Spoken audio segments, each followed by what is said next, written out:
Hello students, welcome back to lecture number 3 of classification of elements and the periodicity in properties. Lecture number 3 में आप सभी का स्वागत है. जिन्होंने ज्वाइन कर ली है क्लास, मुझे हाय, हेलो, गुड इवनिंग भेज दो, अटेंडेंस लगा दीजिए अपनी and we'll start today session.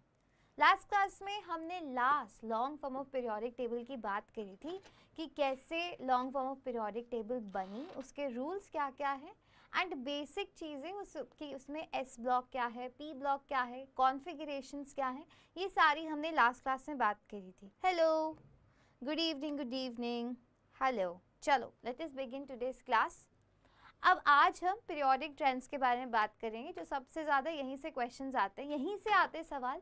अब जो सवाल आने के सबसे ज़्यादा चांसेस है वो 100% हो चुके हैं. यहाँ से पक्का 4 नहीं तो 8 मार्क्स के क्वेश्चन तो पक्का से पक्का आएंगे यहाँ से. गुड इवनिंग बच्चा, गुड इवनिंग. ठीक है, अब पीरियोडिक ट्रेंड्स में सबसे पहले टेबल मैं हर बार दिखाऊंगी सो दैट आपकी ये टेबल पूरे दिमाग में फिक्स हो जानी चाहिए, विजुअलाइज करके चलनी है ये टेबल. ठीक है, अब रिएक्टिविटी की अगर मैं बात करती हूँ तो सबसे पहले मैं एस ब्लॉक की रिएक्टिविटी की बात करती हूँ. तो बच्चा एस ब्लॉक सबसे ज़्यादा रिएक्टिव होता है. चलो पहले अलोंग अ पीरियड की बात करती हूँ. किसकी बात कर रही हूँ? 1 second. Along a period reactivity की बात करते हैं. अलोंग अ पीरियड, अगर एक पीरियड के अलोंग में रिएक्टिविटी देखूंगी तो क्या होता है? Happy teachers day, thank you so much. Thank you so much बच्चा. ठीक है, अलोंग अ पीरियड क्या होता है? जैसे मैं एक पीरियड के अलोंग इधर पे जा रही हूँ, ठीक है, एक पीरियड के अलोंग जा रही हूँ, तो बच्चा क्या होता है? पहले रिएक्टिविटी आपकी इंक्रीज होती है फ्रॉम हियर टू हियर, ठीक है, फिर डिक्रीज होती है, फिर दोबारा से इंक्रीज होती है. तो हम क्या लिख सकते हैं? फर्स्ट ये होते हैं आपके हाई रिएक्टिव, ये रिएक्टिव हैं. फिर जो मिडिल ऑफ द एलिमेंट्स है वो कम रिएक्टिव होते हैं. फिर हम इधर जाते हैं तो फिर से रिएक्टिविटी इंक्रीज हो जाती है. तो फर्स्ट रिएक्टिविटी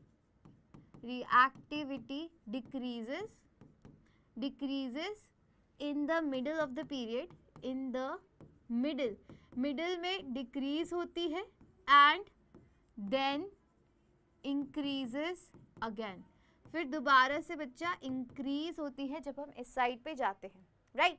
सिमिलरली अब क्या कर रही हूँ मैं? अब मैं ग्रुप वाइज की बात करती हूँ. ग्रुप वाइज की अगर मैं बात करूँ तो सबसे पहले मैं एस ब्लॉक की बात कर रही हूँ. अगर मैं अलोंग अ ग्रुप की बात करती हूँ, किसकी?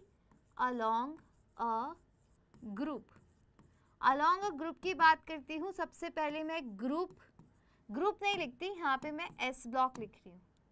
क्या लिख रही हूँ? S block. एस ब्लॉक में क्या होता है? जैसे जैसे आप नीचे जाते हो वैसे वैसे साइज बढ़ता जाता है. एज यू नो कि एस ब्लॉक के एलिमेंट्स करते क्या हैं? एस ब्लॉक के एलिमेंट्स इलेक्ट्रॉन्स लूज करते हैं कि नहीं? जल्दी से इलेक्ट्रॉन्स लूज कर देते हैं. तो जैसे जैसे आप नीचे जाते हो साइज बढ़ता जा रहा है, साइज बढ़ रहा है तो इलेक्ट्रॉन लूज करने की क्षमता भी बढ़ रही है. तो मतलब आयोनाइजेशन एनर्जी डिक्रीज होती है जैसे जैसे आप नीचे जाते हो. लास्ट क्लास में बताई थी ये चीज़ें.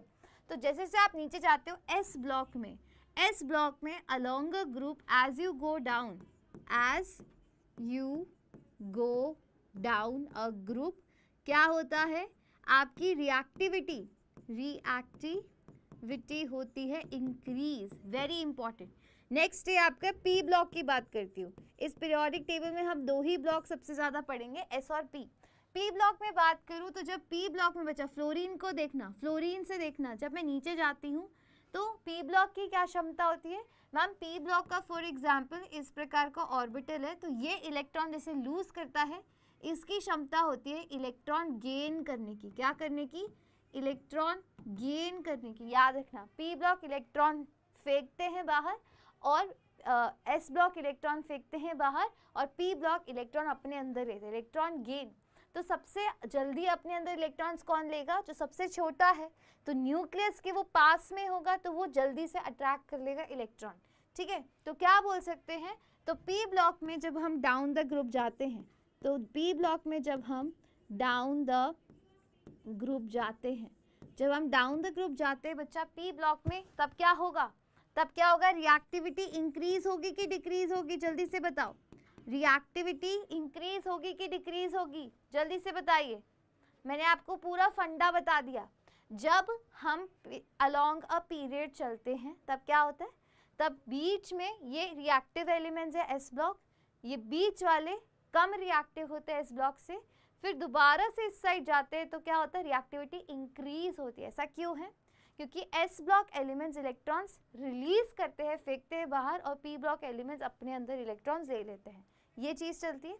अब जैसे डाउन द ग्रुप जाऊंगी तो क्या होगा, down the group S block में जाती हूँ तो साइज इंक्रीज हो रहा है, तो क्या होगा, बाहर जो लास्ट वैलेंस शेल का इलेक्ट्रॉन है उसको निकलने में आसानी है, क्योंकि वो न्यूक्लियस से ज़्यादा टाइटली हेल्ड नहीं है। न्यूक्लियस ने जितना बड़ा साइज होता जाएगा वो इलेक्ट्रॉन उतना ही दूर होता जाएगा, उसको निकालना इजी है। जो पास में है न्यूक्लियस के उसको निकालना हार्ड है, तो यहाँ पे ज़्यादा एनर्जी लगेगी, यहाँ से इलेक्ट्रॉन निकालने के लिए कम एनर्जी लगेगी। तो नीचे नीचे जाऊंगी वैसे वैसे रिएक्टिविटी इंक्रीज हो जाती है। पी ब्लॉक में क्या है, उसको अपने अंदर इलेक्ट्रॉन लेने हैं, तो अपने अंदर इलेक्ट्रॉन लेने के लिए जितना छोटू साइज होगा वो आसानी से न्यूक्लियस क्या करेगा, इलेक्ट्रॉन को अट्रैक्ट कर लेगा। तो इसीलिए जैसे जैसे मैं नीचे जाती हूँ तो साइज बढ़ता जा रहा है। तो पी ब्लॉक में जब नीचे जाते तो रिएक्टिविटी इंक्रीज होगी कि डिक्रीज होगी, जल्दी से बताओ। मैंने आपको पूरा समझा दिया, आप बताओगे रिएक्टिविटी इंक्रीज होगी कि डिक्रीज होगी, रिएक्टिविटी इंक्रीज होगी कि डिक्रीज होगी, जल्दी से एवरीबॉडी, इंक्रीज होगी कि डिक्रीज होगी।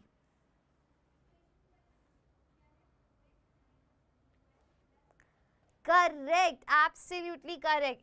क्या होगी, डिक्रीज होगी, डिक्रीज होगी, क्योंकि साइज बढ़ता जा रहा है, साइज बढ़ता जा रहा है, इसका मतलब कि अब इलेक्ट्रॉन अंदर आने के लिए वो न्यूक्लियस से बहुत दूर है, तो वो अट्रैक्ट नहीं कर पाएगा न्यूक्लियस, तो रिएक्टिविटी डिक्रीज हो जाएगी। तो इन दोनों का उल्टा ऑर्डर चलता है, ठीक है। आइए चीज समझ रिएक्टिविटी ऑर्डर। अब नेक्स्ट पे चलते हैं। नेक्स्ट से आपका फर्स्ट ट्रेंड शुरू होता है। रिएक्टिविटी समझ आई, फर्स्ट ट्रेंड है एटॉमिक रेडियस का ट्रेंड। एटॉमिक रेडियस को समझने के लिए, पीरियोडिक टेबल को समझने के लिए ये समझना ज़रूरी है इससे पहले कि आखिर एटम का रेडियस साइंटिस्ट ने कैलकुलेट कैसे किया, कैसे उनका पता लगाया कि इसका इतना रेडियस है। क्योंकि रेडियस का साइज देखो, किसी भी एटम का रेडियस बच्चा कितना होता है, किसी भी एटम का रेडियस होता है 10 टू द पावर -10 मीटर के अराउंड। तो इसको मेजर करना कोई आसान काम नहीं है। तो साइंटिस्ट ने आखिर इतने सारे एलिमेंट्स का रेडियस कैसे मेजर किया, तो बच्चा मोस्टली उन्होंने ना दो तरीके के रेडियसेस मेजर किए। एक रेडियस था आपका कोवेलेंट रेडियस। कौन सा था, कोवेलेंट रेडियस। तो मैं क्या बोल रही हूँ, एक नॉर्मल एटम का रेडियस मेजर करना तो बहुत मुश्किल है, इतना 10 टू द पावर -10 मीटर कैसे मेजर करोगे आप, है ना, बहुत मुश्किल है एटॉमिक रेडियस मेजर करना। तो उन्होंने कोवेलेंट रेडियस मेजर किया। कोवेलेंट रेडियस क्या होता है, जैसे फॉर एग्जांपल मॉलिक्यूल बनाया एक क्लोरीन का, क्लोरीन का मॉलिक्यूल क्या होता है, एक Cl मॉलिक्यूल दूसरे Cl मॉलिक्यूल से मॉलिक्यूल बनाता है इस प्रकार से जो क्लोरीन मॉलिक्यूल हमारा जुड़ा, तो मैं यहाँ पे लिख रही हूँ क्लोरीन, ये क्लोरीन का एक मॉलिक्यूल, ये दूसरा एटम जुड़ के मॉलिक्यूल बना लिया। उन्होंने इनके बीच की डिस्टेंस क्या करी, मेजर करी। तो ये डिस्टेंस जो इनके सेंटर से होके जा रही है, इसको मैं बोलती हूँ कोवेलेंट रेडियस। ये साइंटिस्ट ने मेजर करा एक मॉलिक्यूल के बीच का डिस्टेंस, ठीक है। जब जैसे ये वाली डिस्टेंस मेजर करी तो ये इक्वल, और इसका हाफ कर दोगे तो आपका एक का रेडियस आ जाएगा कि नहीं आ जाएगा। तो इस प्रकार से उन्होंने मोस्ट एटम्स की कोवेलेंट रेडियस मेजर करी जिनकी पॉसिबल थी। सिमिलरली बाकी जिनकी पॉसिबल नहीं थी कोवेलेंट, जैसे जो मेटल्स होते हैं उनकी, तो उनका मेजर किया बच्चा मेटालिक रेडियस। क्या मेजर किया, मेटालिक रेडियस मेजर किया। एंड साथ ही में जब भी नोबल गैसेस होती हैं, जो आपकी बच्चा नोबल गैसेस होती हैं, अब आप बोलोगे कि मैम नोबल गैसेस तो कंपाउंड ही नहीं बनाते, वो तो मॉलिक्यूल नहीं बनाते, तो उनका रेडियस कैसे मेजर किया। तो बच्चा नोबल गैसेस का हम अलग प्रकार का रेडियस मेजर करते हैं, which is van der Waals radius. क्या मेजर करते हैं, वैन डर वाल्स रेडियस, ये चीज़ याद रखना। वैन डर वाल्स रेडियस क्या होता है, वैन डर वाल्स रेडियस वो होता है जो एक एटम का रेडियस है। जैसे ये मैंने बनाया, ये एक शेल, ये दूसरा शेल, ये तीसरा शेल, तो ये जो एक एटम का रेडियस है इसको बोलते हैं van der Waals radius. And van der Waals radius हमेशा सबसे ज़्यादा साइज का होता है। तो आप यहाँ पे देखोगे कि बाकी सारे एलिमेंट्स के या तो हमने कोवेलेंट रेडियसेस मेजर करे हैं और उसके बेसिस पे हमने एटॉमिक ट्रेंड डेवलप किया है। तो इन एटॉमिक ट्रेंड में हम हमेशा ये वाली जो 8th पीरियड है ना, इसको हम भूल जाते हैं, इसको हम कंसिडर नहीं करते, इसको ट्रेंड में नहीं लिखते। क्यों नहीं लिखते? क्योंकि इनके रेडियस तो कोवेलेंट है। बाकी जो कंपाउंड्स है, फ्लोरीन का रेडियस आपने कौन सा कैलकुलेट किया? इन सब के आपने कोवेलेंट रेडियस कैलकुलेट किए हैं, इनके आपने मेटालिक रेडियस कैलकुलेट किए हैं, और इसका आप van der Waals radius calculate कर रहे हो। कौन सा? वैन डर वाल। तो इनको और इनको आप कंपेयर नहीं कर सकते, कंपैरिजन नहीं पॉसिबल है। इसीलिए हम क्या करते हैं, हम जब भी अभी मैं सिखाऊंगी ना आपको ट्रेंड की कौन किसका क्या साइज है, तो मैं फ्लोरीन तक रुक जाऊंगी, उसके बाद का साइज नहीं डिस्कस करूंगी, कि उसके बाद का हमें केवल वैन डर वाल रेडियस पता है। बट एक तरीके से देखा जाए तो क्या होता है, इसके बाद इतना समझ आया, फिर एक तरीके से मैं बताऊंगी भी कि इसका साइज बाकी के कंपैरिजन में कितना होता है। ठीक है, इतना समझ आया? चलो, नहीं आया तो पूछ लेना। तो atomic radius, covalent radius, metallic radius और वैन डर वाल रेडियस समझ आए। अब इन सभी रेडियस की अगर तुलना करनी हो तो बच्चा सबसे बड़ा होता है वैन डर वाल रेडियस, उससे छोटा होता है मेटालिक, और कोवेलेंट रेडियस सबसे छोटा होता है। ठीक है, बस ये थोड़ी सी चीज़ है ध्यान में रखने की। उसके आगे चलते हैं। अब हम आयोनिक रेडियाई की बात करते हैं। आयोनिक रेडियाई क्या होता है? पहले थोड़ा और एटॉमिक रेडियस के बारे में थोड़ा सा और बता देती हूँ कि as we move along a period, जैसे हम अलोंग अ पीरियड मूव करते हैं, इधर से मैं इधर जाऊंगी,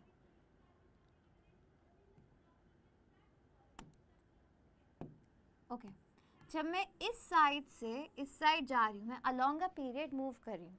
जब मैं अलोंग अ पीरियड मूव करती हूँ तब क्या होता है, मेरा शेल का नंबर तो सेम रहता है। जैसे कि इसमें सब में फर्स्ट शेल है, सेकंड पीरियड में सभी में सेकंड शेल्स हैं, शेल का नंबर सेम है। चेंज क्या हो रहा है? नंबर ऑफ प्रोटॉन्स चेंज हो रहे नंबर ऑफ प्रोटॉन्स, साथ ही में नंबर ऑफ इलेक्ट्रॉन्स। यहाँ पे 1 2 इलेक्ट्रॉन, यहाँ 3 इलेक्ट्रॉन, 4 इलेक्ट्रॉन, इलेक्ट्रॉन्स बढ़ रहे हैं तो साथ में प्रोटॉन्स भी बढ़ रहे हैं। तो मतलब प्रोटॉन्स बढ़ रहे हैं, इसका मतलब जब मैं अलोंग अ पीरियड जाती हूँ तो मेरा जेड इफेक्टिव क्या होता है? इंक्रीज होता है। हो रहा है जेड इफेक्टिव इंक्रीज। क्या ये कलर दिखाई दे रहा है? आई गेस ये कलर दिखाई दे रहा है ना? तो जेड इफेक्टिव क्या होता है बच्चा? आपका इंक्रीज होता है। जेड इफेक्टिव मतलब न्यूक्लियर चार्ज, लास्ट क्लास में बताया था। तो न्यूक्लियर चार्ज इंक्रीज हो रहा है, तो इस साइड जाते हो तो बच्चा आपका जो रेडियस होता है, वो क्या होता है? डिक्रीज होता है। अलोंग अ पीरियड आपका रेडियस डिक्रीज होता है। सिमिलरली अलोंग अ ग्रुप जाते हैं तो ये तो सभी को पता है, ग्रुप में जाते हैं तो शेल का नंबर बढ़ता है। शेल का नंबर बढ़ेगा तो साइज भी बढ़ेगा, तो साइज बढ़ेगा तो क्या होगा? रेडियाई आपकी अलोंग अ पीरियड क्या होती है? इंक्रीज होती है। अलोंग अ ग्रुप इंक्रीज होती है, अलोंग अ पीरियड डिक्रीज होती है। अंडरस्टूड? चलिए आगे चलिए। अब नेक्स्ट है आपकी आयोनिक रेडियाई। आयोनिक रेडियाई का क्या मतलब है? यहाँ पे पहले तो हमने सारे क्या देखे थे? न्यूट्रल एटम देखे थे, हाइड्रोजन, लिथियम, बेरिलियम न्यूट्रल है, इन पे कोई चार्ज नहीं है। अब इन्हीं पे मैंने चार्ज लगा दिया, चार्ज लगाया, जैसे कि मैंने लिख दिया लिथियम प्लस, बेरिलियम 2+, इस प्रकार से, या फिर मैंने लिख दिया F माइनस, Cl-, तो क्या है? ये चार्ज हो गए। तो जैसे चार्ज्ड स्पीशीज का रेडियस देखते हैं तो वो हो जाएगा आयोनिक रेडियस, क्योंकि आयंस है, चाहे कटायन हो चाहे अनायन हो। अब इनका हमें रेडियस देखना हो तो हम कैसे रेडियस देखेंगे? अब देखो मैं एक छोटी सी ट्रिक बताती हूँ। जो आपके कटायंस होते हैं ना, एक चीज़ याद रखना कि फॉर एग्जाम्पल जो आपके कटायंस होते हैं, कटायंस जिस पे जितना चार्ज होगा, मोर चार्ज, ठीक है, तो बच्चा जितना ज़्यादा चार्ज होगा कटायंस का, उसका उतना छोटा साइज होगा, और उससे बड़ा होगा आपका न्यूट्रल एटम, और साथ ही में सबसे बड़ा साइज होगा अनायन का, और वो भी किसका? जिस पे सबसे ज़्यादा चार्ज होगा, तो मोर चार्ज वाले का। ठीक है, तो ये आपका साइज होता है। सबसे बड़े होते अनायन, बीच में न्यूट्रल, और सबसे छोटे होते कटायन। ऐसा क्यों है? कटायन का क्या मतलब है? फॉर एग्जाम्पल मैंने लिथियम का कटायन बनाया, लिथियम का कटायन का मतलब है ये फर्स्ट शेल, ये सेकंड शेल, 2 ही शेल्स है, मतलब लास्ट वाला इलेक्ट्रॉन आपने निकाल के फेंक दिया। निकाल के फेंका तो क्या हुआ? ये शेल ही कम हो गया, इसमें शेल कम हुआ तो एक ही शेल बच गया ना, इसमें शेल कम हो गया तो साइज ऑटोमेटिकली कम हो गया। बट हर बार तो ये नहीं होगा, हर बार क्या होगा? फॉर एग्जाम्पल लिथियम की बजाय कोई और एलिमेंट होगा जिसमें भी मैंने बाहर से कोई भी एक इलेक्ट्रॉन निकाल के फेंक दिया। जैसे मैंने फेंका बाहर तो क्या हुआ? इलेक्ट्रॉन कम हुआ, इलेक्ट्रॉन जैसे ही गया वैसे ही इसका जो पॉजिटिव इन्फ्लुएंस है पूरे एटम पे बढ़ जाएगा। क्यों नहीं बढ़ेगा? एक इलेक्ट्रॉन की कमी आने से पूरे के पूरे एटम पे पॉजिटिव चार्ज आया, मतलब कि पॉजिटिव चार्ज बढ़ गया। पॉजिटिव चार्ज बढ़ने का मतलब है कि उसने लास्ट वाले शेल को अपनी तरफ क्लोजर में पुल करा और उसका साइज छोटा हो गया। तो जितना ज़्यादा पॉजिटिव चार्ज होगा उसका उतना ही कम रेडियस होगा, ठीक है। सिमिलरली अनायन में क्या होता है? अनायन में क्या कर रहे हो आप? एक इलेक्ट्रॉन ऐड कर रहे हो, ये इस प्रकार से है। अब क्या कर रहे हो? अनायन का मतलब है कि आप बाहर से एक इलेक्ट्रॉन ला के यहाँ ऐड कर रहे हो। तो एडिशन में क्या होगा? अब बाकी के जो इलेक्ट्रॉन्स ऑलरेडी प्रेजेंट है यहाँ पे वो इसको रिपल्शन कॉज करेंगे। रिपल्शन की वजह से उसका साइज बढ़ जाएगा, ठीक है। साइज क्या होगा? रिपल्शन के कारण बढ़ जाएगा और जितना नेगेटिव चार्ज आप लेके आओगे इसके ऊपर उसका साइज उतना ही बड़ा होता जाएगा। समझ गए ये चीज़? अब ये चीज़ ना हमें ये क्वेश्चंस किस पे आते हैं? मोस्टली आइसो इलेक्ट्रॉनिक स्पीशीज़ पे क्वेश्चंस आते हैं। Iso electronic species, iso electronic species का क्या मतलब होता है? जिसमें होते हैं बच्चा सेम नंबर ऑफ इलेक्ट्रॉन्स। क्या होते हैं? सेम नंबर ऑफ इलेक्ट्रॉन्स होते हैं, सेम नंबर ऑफ इलेक्ट्रॉन्स। वो होती हैं बच्चा आपकी आइसो इलेक्ट्रॉनिक स्पीशीज़, राइट। अब सेम नंबर ऑफ इलेक्ट्रॉन्स का क्या मतलब है? फॉर एग्जाम्पल मैं आपको लिखती हूँ, एक मैंने स्पीशीज़ लिखी आपकी Na+, एक मैंने स्पीशीज़ लिखी आपकी F-, एक मैंने स्पीशीज़ लिखी आपकी O2-, एक मैंने स्पीशीज़ लिखी नियॉन, एक मैंने स्पीशीज़ लिखी सिमिलरली, मतलब आप कुछ भी स्पीशीज़ लिख सकते हैं। 4 स्पीशीज़ लिखी मैंने, ठीक है। यहाँ मैं Mg2+ भी लिख देती हूँ। ये सारी स्पीशीज़ लिखी। अब इन सभी के आप इलेक्ट्रॉन्स काउंट करो। सोडियम का एटॉमिक नंबर होता है 11 में से एक इलेक्ट्रॉन गया तो इसके पास बचे 10 इलेक्ट्रॉन्स। फ्लोरीन का एटॉमिक नंबर होता है 9 + 1, क्योंकि नेगेटिव चार्ज है। 9 एटॉमिक नंबर है तो 9 इलेक्ट्रॉन्स + 1 इलेक्ट्रॉन, तो कितना हो जाएगा? फिर से 10 इलेक्ट्रॉन स्पीशीज़। O2-, ऑक्सीजन का एटॉमिक नंबर इज 8 + 2 इलेक्ट्रॉन, फिर से ये हो गई 10 इलेक्ट्रॉन स्पीशीज़। नियॉन तो 10 इलेक्ट्रॉन स्पीशीज़ होती ही है। मैग्नीशियम का एटॉमिक नंबर होता है 12 में से 2 इलेक्ट्रॉन गए तो क्या बचे? फिर से 10 इलेक्ट्रॉन स्पीशीज़। तो मैम ये सारी की सारी 10 इलेक्ट्रॉन स्पीशीज़ हैं।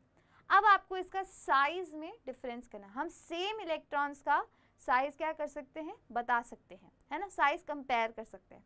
तो जैसे कि मैंने बोला, जिस पे जितना पॉजिटिव चार्ज होगा वो उतना ही छोटू साइज का होगा। तो सबसे छोटू होगा आपका मैग्नीशियम 2+, उससे बड़ा होगा सोडियम प्लस, उससे बड़ा होता है neutral atom which is neon, उससे बड़ा है वो जिस पे नेगेटिव चार्ज है F-, और ज़्यादा नेगेटिव चार्ज है O2- पे, वो सबसे बड़ा। So this is the ionic radii का ऑर्डर। आई ये चीज़ समझ सभी को कि जिस पे जितना ज़्यादा नेगेटिव चार्ज होगा वो उतना ही बड़ा होगा रेडियस में, और जिस पे जितना ज़्यादा पॉजिटिव होगा वो उतना ही छोटा होगा रेडियस में, ठीक है बच्चा। किसी को कहीं भी डाउट आएगा तो प्लीज़ मुझसे पूछ लेना, ठीक है। समझ आया? वैसे इजी लग रहा है मेरे को, मुझे लग रहा है सब बच्चों को आ गया होगा। चलो, कोई डाउट नहीं आ रहा ना तो मैं नहीं बताऊंगी आगे, मतलब फिर मैं नहीं रुकती, आगे बताती हूँ। फिर अब आयनिक रेडियाई का अब सिंपल सा ट्रेंड है, आपको ये टेबल देख के भी समझ आएगा। देखिए यहाँ पे कि जैसे जैसे नीचे जा रही हूँ रेडियस इंक्रीज हो रहा है। क्यों? क्योंकि आपके शेल का नंबर बढ़ रहा है। सिमिलरली इस साइड जाते हैं तो रेडियस इंक्रीज होता है। वही बात मैंने बताई ना अभी कि जब वही सेम बात है कि जब मैं अलॉन्ग अ पीरियड जाती हूँ तो रेडियस क्या होता है? डिक्रीज होता है, क्योंकि Z इफेक्टिव ज़्यादा हो रहा है। Z इफेक्टिव मतलब न्यूक्लियर चार्ज ज़्यादा हो रहा है, तो इसको बस इन्होंने ऐसे लिखा है कि इस साइड जाने पे इंक्रीज होता है। तो एक्चुअल ट्रेंड क्या हो जाएगा? जब आप फ्लोरीन से फ्रांसियम पे आएंगे तो सबसे ज़्यादा रेडियस होगा। तो सबसे ज़्यादा रेडियस किसका है? फ्रांसियम का, है कि नहीं? हाईएस्ट रेडियस है फ्रांसियम का। बट सिमिलरली अगर मैं किसकी बात करूँ, नोबल गैसेस की, तो नोबल गैसेस का सबसे ज़्यादा साइज होता है।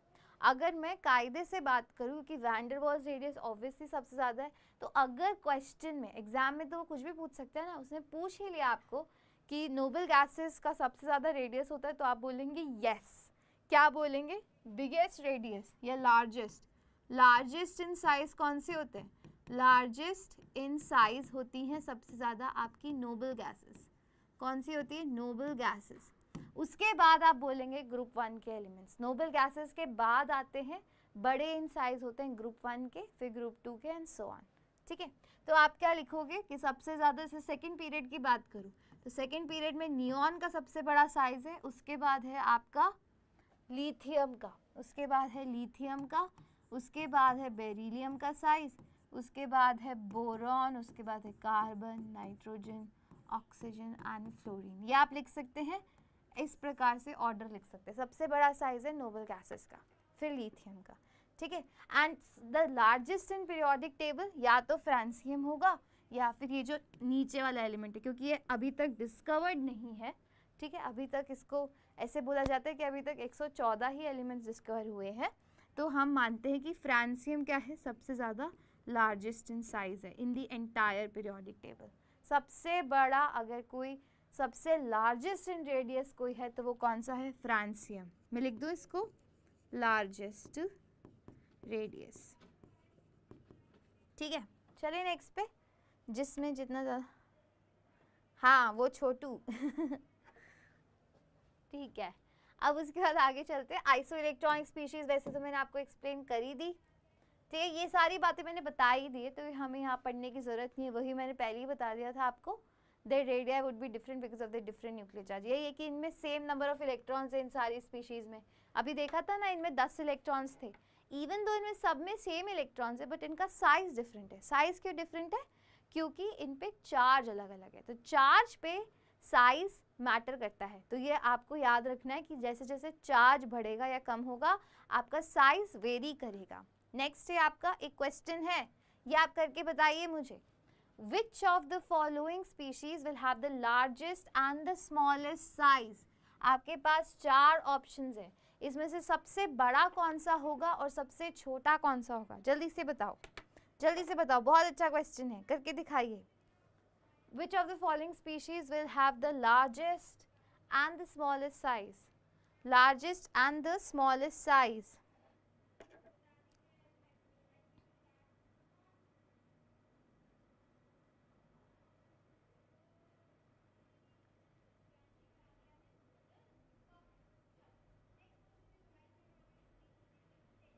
जल्दी से सबका आंसर चाहिए मुझे, जिसने भी मुझे हाय गुड इवनिंग भेजा है सभी का आंसर मुझे चाहिए। ये तो इतना इजी है, इसमें क्या प्रॉब्लम हो सकती है। साइज बताना है, चार्ज दे रखा है, जल्दी देख रही हूं मैं चैट बॉक्स।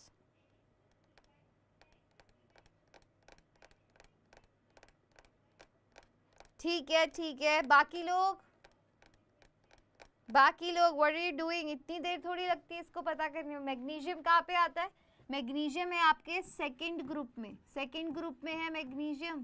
पहले आता है बेरिलियम, फिर आता है मैग्नीशियम आता है, फिर आपका ग्रुप 13 में, ग्रुप 13 में है आपका बोरॉन और उसके नीचे है एल्यूमिनियम। है इस प्रकार से, तभी बोल रही हूँ पीरियोडिक टेबल एकदम आपके दिमाग पे फिट होनी चाहिए। लर्न कीजिए इसे, लर्न कीजिए, या इसको भी मुझे बोल बोल के लर्न करानी पड़ेगी, जैसे छोटी क्लासेस में कराते हैं। Boron, aluminium, gallium, indium, thallium, याद कीजिए, पूरा ग्रुप याद कीजिए। एक दिन में एक ग्रुप तो कर लो, तो ये जब तक पीरियोडिक टेबल चैप्टर खत्म होगा सारे ग्रुप्स हो जाएंगे, है ना। ये उससे मतलब पीरियोडिक टेबल चैप्टर तो जल्दी खत्म हो जाएगा, बट स्टिल ठीक है। अब क्या बोला मैंने कि जब हम यहाँ से यहाँ जाते हैं, यहाँ से यहाँ जाते तो क्या होता है, आपका जो रेडियाई है वो क्या होता है बच्चा, वो क्या होता है, डिक्रीज होता है, रेडियाई डिक्रीज होता है। तो सबसे छोटू कौन सा होगा, सबसे छोटू होगा Al+3, होगा कि नहीं। इसमें सबसे ज़्यादा पॉजिटिव चार्ज है और इधर जाते तो रेडियाई डिक्रीज भी होता है, तो this would be the smallest. Smallest क्यों होगा, क्योंकि जब मैं अलॉन्ग अ पीरियड जाती हूँ तो मेरा रेडियस ऑलरेडी डिक्रीज होता है और इस पर +3 चार्ज और है। ठीक है, अब मेरा लार्जेस्ट तो मुझे Mg2+ से देखना पड़ेगा, तो लार्जेस्ट कौन सा हो गया, मैग्नीशियम हो गया, जिस पे कोई चार्ज नहीं है, तो ये मेरा हो गया लार्जेस्ट। हुआ कि नहीं हुआ, हुआ कि नहीं हुआ। स्मॉलेस्ट तो एल्यूमिनियम से ही चुनना था, स्मॉलेस्ट तो एल्यूमिनियम से ही डिसाइड करना था, और मैग्नीशियम हो जाएगा लार्जेस्ट, क्योंकि मैग्नीशियम 2+ छोटू हो जाएगा फिर से। अभी इसमें कोई डाउट है तो पूछो, जिसका आंसर नहीं आया। वैभव, इसका आंसर क्यों नहीं दिया आपने, बताइए मुझे। आपके अलावा सभी बच्चों ने आंसर दिया मुझे। इसमें क्या समझ नहीं आया, बताओ मुझे, क्या समझ नहीं आया? Are you there? ठीक है, चलो मैं आगे चल रही हूँ, फिर कोई रिप्लाई नहीं आया मुझे तो। नहीं समझ आया तो दोबारा से समझाऊंगी, ठीक है। चलो, नेक्स्ट ट्रेंड है आपका आयोनाइजेशन एनर्जी। जो मैंने इतनी बार बताया, आयोनाइजेशन एनर्जी क्या है? आयोनाइजेशन एनर्जी ये होती है कि फॉर एग्जांपल एक एटम है, एटम के लास्ट शेल से, लास्ट को शेल को बोलते हैं वैलेंस शेल, जो एटम का लास्ट शेल है बच्चा, वहाँ से आपको इलेक्ट्रॉन निकालने के लिए जितनी एनर्जी लगती है उसको बोलते हैं आयोनाइजेशन एनर्जी। अब आयोनाइजेशन एनर्जी में जब इलेक्ट्रॉन को निकालते हैं तो निकालने के लिए आपको हमेशा एनर्जी देनी पड़ती है, तो आयोनाइजेशन एनर्जी हमेशा पॉजिटिव होगी कि आपको देनी पड़ेगी बाहर से इलेक्ट्रॉन को निकालने के लिए।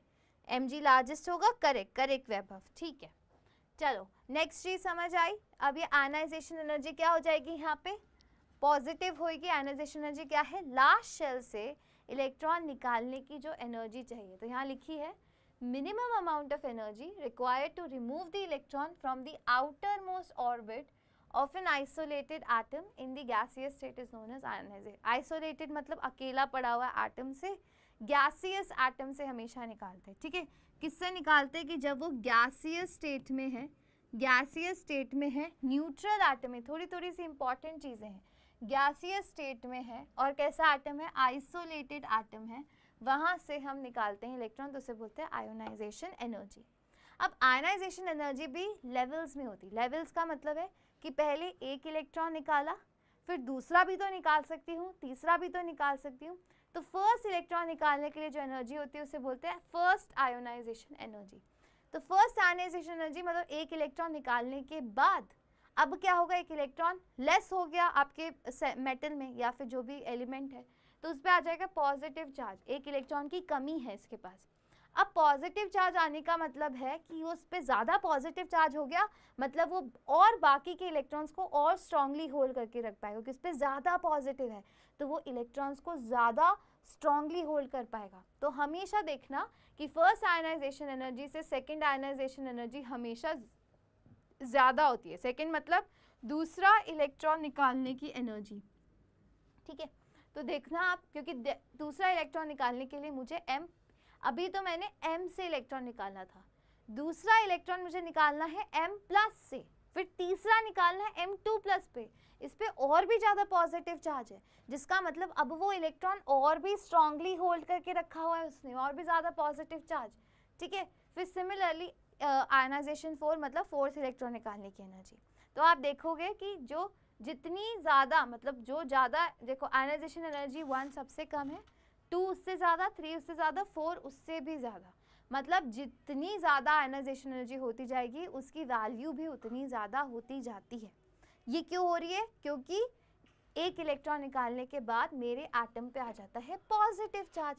पॉजिटिव चार्ज आने के बाद का मतलब क्या है? कि जो ऐसे मेरा एटम पड़ा हुआ है, अब उस पर ज़्यादा पॉजिटिव चार्ज है तो इलेक्ट्रॉन को ज़्यादा स्ट्रांगली होल्ड करके रखेगा, तो जाने नहीं देगा। तो ये तो हमेशा फॉलो होगा विद नो एक्सेप्शंस, मतलब ठीक है इसमें भी एक्सेप्शंस है बट मैं बताऊंगी कहाँ पे है, ठीक है। तो इस प्रकार से होता है। मोस्टली केसेस में क्या होता है कि आयोनाइजेशन एनर्जी इंक्रीज ही होती है इस लेवल में। आइए चीज़ समझ चले। चलिए नेक्स्ट बच्चा आयोनाइजेशन एनर्जी का ट्रेंड देख लेते हैं पीरियोडिक टेबल में। तो अब ये बहुत ज़्यादा डिपेंड करती है आपके साइज़ पे। क्यों? क्योंकि इलेक्ट्रॉन निकालने के लिए जितना बड़ा साइज़ होगा, मतलब न्यूक्लियस और इलेक्ट्रॉन के बीच में डिस्टेंस बढ़ गया, तो ये भाई आसानी से निकल जाएगा, आसानी से निकलेगा। तो क्या होगा, जैसे जैसे मैं नीचे जाती हूँ डाउन द ग्रुप, तो क्या होता है मेरा साइज़ इंक्रीज़ होता है। अगर मेरा साइज़ इंक्रीज़ होगा तो इलेक्ट्रॉन दूर हो गया तो आसानी से निकलेगा। तो इसका मतलब जो मेरी आयोनाइजेशन एनर्जी है डाउन द ग्रुप डिक्रीज होती है, कम होती है, बहुत आसानी से निकल, कम एनर्जी में यहाँ से फ्रांसियम से इलेक्ट्रॉन निकल जाएगा। बट सिमिलरली जब मैं अलोंग अ पीरियड जाती हूँ, अलोंग अ पीरियड क्या होता है? अलोंग अ पीरियड में क्या होगा आपकी आयोनाइजेशन एनर्जी?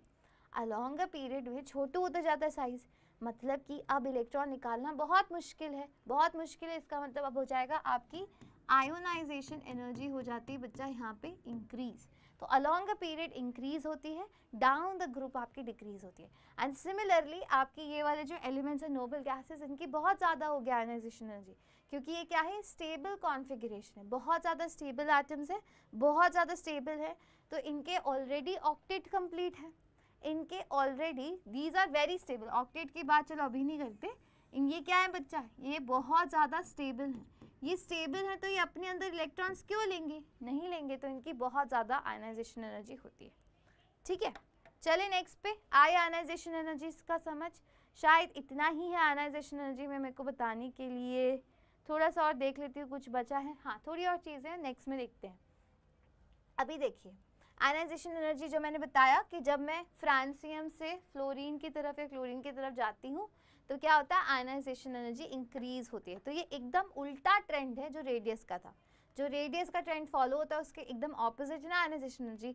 जितना ज़्यादा रेडियस उसकी उतनी ही कम आयनाइजेशन एनर्जी, जितना छोटू रेडियस उसकी उतनी ज़्यादा आयनाइजेशन एनर्जी। ठीक है, अब आयनाइजेशन एनर्जी की थोड़ी सी यहाँ पे चीज़ें लिखी हुई है, आपको देख के ही समझ आ जाएंगी कि आयनाइजेशन एनर्जी इंक्रीज होती है with decreasing size of atom. ये तो मैंने बताया ही है, जैसे साइज ऑफ एटम डिक्रीज होगा आयनाइजेशन एनर्जी इंक्रीज होगी।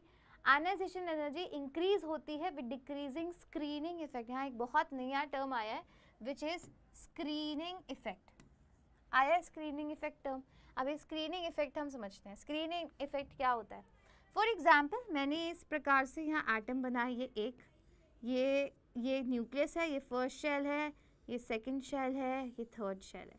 अब आपके पास क्या है, हर शेल में आपके पास इलेक्ट्रॉन्स है। यहाँ इलेक्ट्रॉन्स हैं, यहाँ इलेक्ट्रॉन्स हैं, आपके पास यहाँ पे भी क्या है बच्चा, इलेक्ट्रॉन्स प्रेजेंट है। अब क्या होगा, मैं क्या बोल रही हूँ कि जो आउटर मोस्ट शेल का इलेक्ट्रॉन है वो आपका जो पुल है टुवर्ड्स द न्यूक्लियस वो सबसे कम एक्सपीरियंस करेगा, सबसे कम अट्रैक्शन महसूस करेगा, वो है आउटर मोस्ट। अब आप बोलोगे मैम वो तो इसलिए ना क्योंकि वो न्यूक्लियस से बहुत ज़्यादा डिस्टेंस पर है। ये बात भी सही है, बट एक और बात आती है कि आपको दिख रहा है कि जो आउटर मोस्ट इलेक्ट्रॉन है उससे पहले भी काफ़ी शेल्स में बहुत सारे इलेक्ट्रॉन्स पड़े, तो वो इलेक्ट्रॉन्स क्या करते हैं, इसका पॉजिटिव चार्ज को शील्ड कर रहे थे। शील्ड मतलब जैसे आप किसी मैदान में जाते हो तो एक शील्ड लेके जाते हो ना अपने को प्रोटेक्ट करने के लिए, तो ये क्या करते हैं, उसी शील्ड की तरह पॉजिटिव चार्ज को शील्ड करते हैं और लास्ट इलेक्ट्रॉन तक पहुंचने नहीं देते। तो क्या किया, इसकी वजह से लास्ट इलेक्ट्रॉन तक पॉजिटिव चार्ज का इफेक्ट ज़्यादा पहुंच नहीं पाता। तो अब ये जो शील्डिंग इफेक्ट का ऑर्डर होता है, किसका, शील्डिंग इफेक्ट।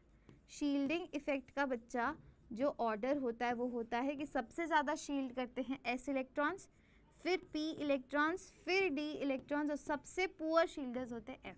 तो एफ क्या है बच्चा आपका, वैसे तो डी एंड एफ दोनों के दोनों होते हैं आपके पुअर शील्डर्स, पुअर शील्डर्स। अब इनमें भी कोई ऑर्डर पूछेगा, सबसे ज़्यादा पुअरेस्ट शील्डर है आपका फ्लोरीन। पुअर शील्डर का मतलब है कि ये मतलब कि अगर यहाँ पे एफ इलेक्ट्रॉन्स है ना बीच में, तो ये पॉजिटिव चार्ज को रोक नहीं पाएंगे। इसका मतलब पॉजिटिव चार्ज लास्ट इलेक्ट्रॉन को भी उतने ही स्ट्रांगली होल्ड कर पाएगा, उतनी ही स्ट्रांगली। इसका मतलब स्ट्रांगली होल्ड कर रहा है तो रेडियस उसका कम हुआ, रेडियस कम हुआ तो आयनाइजेशन एनर्जी बढ़ गई, बढ़ी कि नहीं बढ़ी, रेडियस भी कम हो गया, आयनाइजेशन एनर्जी भी बढ़ गई, तो जिसकी वजह से इनको बोलते हैं poor shielders. This is the screening effect. Screening effect समझ आया। तो आयोनाइजेशन एनर्जी इंक्रीज होती है with decreasing screening effect. Decreasing screening effect मतलब ये कम स्क्रीनिंग इफेक्ट शो करते हैं। शील्डिंग इफेक्ट बोलो या फिर स्क्रीनिंग इफेक्ट बोलो, एक ही बात है। स्क्रीनिंग इफेक्ट बोलो, एक ही बात है। ठीक है, ये चीज़ समझ आई, या तो एक second let me open that. ठीक है, स्क्रीनिंग इफेक्ट बोलो तो एक ही बात है। तो सबसे कम स्क्रीनिंग करते हैं डी एंड एफ, ये स्क्रीन कर ही नहीं पाते इलेक्ट्रॉन्स को। मतलब जितना पॉजिटिव चार्ज पास वाले इलेक्ट्रॉन्स महसूस करे उतना ही दूर वाले भी करेंगे, क्योंकि स्क्रीन ही नहीं किया। तो क्या होता है, साइज आपका छोटू हो जाता है, छोटू होने से आयनाइजेशन एनर्जी इंक्रीज होता है। यही लिखा है कि with decreasing screening effect ionisation energy increases. ये थोड़ा वर्ड प्ले है, मुझे लगता है आपके दिमाग में हो सकता है, बट आप वैसे फंडा समझ जाओगे तो गलत नहीं करके आओगे, थोड़ा सा वर्ड प्ले है। उसके बाद है आयोनाइजेशन एनर्जी इंक्रीज होती है इंक्रीजिंग न्यूक्लियर चार्ज से। न्यूक्लियर चार्ज मतलब जितना पॉजिटिव चार्ज होगा उतना ही आपका क्या होगा, आयनाइजेशन एनर्जी ज़्यादा होगी। ये तो हमने देखा ही है कि जब हम अलोंग अ पीरियड जाते हैं तो Z इफेक्टिव क्या होता है, अलोंग अ पीरियड जब हम जाते हैं तो आपका Z इफेक्टिव होता है increase nuclear charge. Z effective is what, Z effective is बच्चा योर न्यूक्लियर चार्ज, है कि नहीं, ये है आपका न्यूक्लियर चार्ज। तो अलोंग अ पीरियड आपका न्यूक्लियर चार्ज होता है इंक्रीज। एक और बार बता दूँ, स्क्रीनिंग इफेक्ट बताती हूँ मैं, इस वाले पेज पे बताती हूँ आपको screening effect. Let me show you here, ठीक है। यहाँ पे मैं बता रही हूँ आपको स्क्रीनिंग, या फिर इसको शील्डिंग इफेक्ट भी बोलते हैं।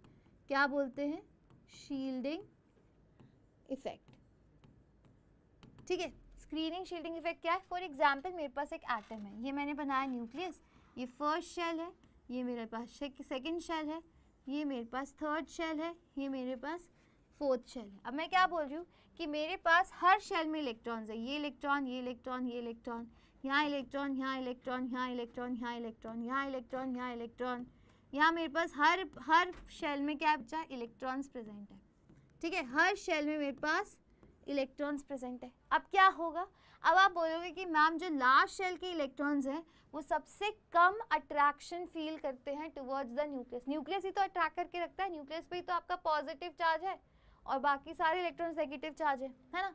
तो वो बोलोगे कि मैम जो लास्ट शेल में है वो सबसे कम अट्रैक्शन फील करेगा न्यूक्लियस से, करेगा अट्रैक्शन फील सबसे कम, ठीक है। अब आप बोलोगे मैम वो इसलिए है क्योंकि वो बहुत दूर है, तो दूरी बढ़ेगी तो अट्रैक्शन फोर्स भी तो अट्रैक्शन फोर्स कम हो जाएगी। जितना दूर होगा उतने अच्छे से थोड़ी अट्रैक्ट होगा, जो पास में है वो सबसे ज़्यादा अट्रैक्ट होगा, दूर जाते जाते कम अट्रैक्ट होगा न्यूक्लियस से। ये तो ऑब्वियस सी बात है, हाँ ये तो होता ही है। बट दूसरी चीज़ क्या है, बीच में ना इसके इलेक्ट्रॉन्स भी आ रहे हैं ना, ये इस शेल में इलेक्ट्रॉन, फिर इसमें 3 शेल्स आ गए जहाँ इलेक्ट्रॉन्स भरे हुए हैं। तो वो इलेक्ट्रॉन्स क्या करते हैं, पॉजिटिव चार्ज को शील्ड करते हैं। शील्ड मतलब उसको कम करते हैं, हर लेवल पे कम करते हैं कि यहाँ पे कम किया, यहाँ पे कम किया, यहाँ पे वो क्या अपने लिए रख लेते पॉजिटिव चार्ज, उसको पास थ्रू नहीं होने देते। आप ऐसे मानो कि कोई ऐसी रेज हैं जो अट्रैक्ट कर रही हैं, तो क्या करो, उन्होंने शील्ड कर दिया इलेक्ट्रॉन ने, वो रेज दूर तक जाने नहीं दी, तो वो दूर वाले इलेक्ट्रॉन ज़्यादा अट्रैक्ट नहीं हो पाया, ठीक है। तो शील्डिंग इफेक्ट का ऑर्डर होता है, स्क्रीनिंग इफेक्ट का ऑर्डर होता है, सबसे ज़्यादा अच्छी स्क्रीनिंग करते हैं S, फिर P, फिर D, फिर F। और ऐसा माना जाता है कि D and F are your poor shielders. क्या बोलते हैं, पुअर शील्डर्स बोलते हैं। तो S इलेक्ट्रॉन्स है ना, वो तो बहुत ज़्यादा शील्ड कर देंगे। बहुत ज़्यादा का मतलब है लास्ट वाले इलेक्ट्रॉन तक आपका पॉजिटिव चार्ज पहुंचने नहीं देंगे।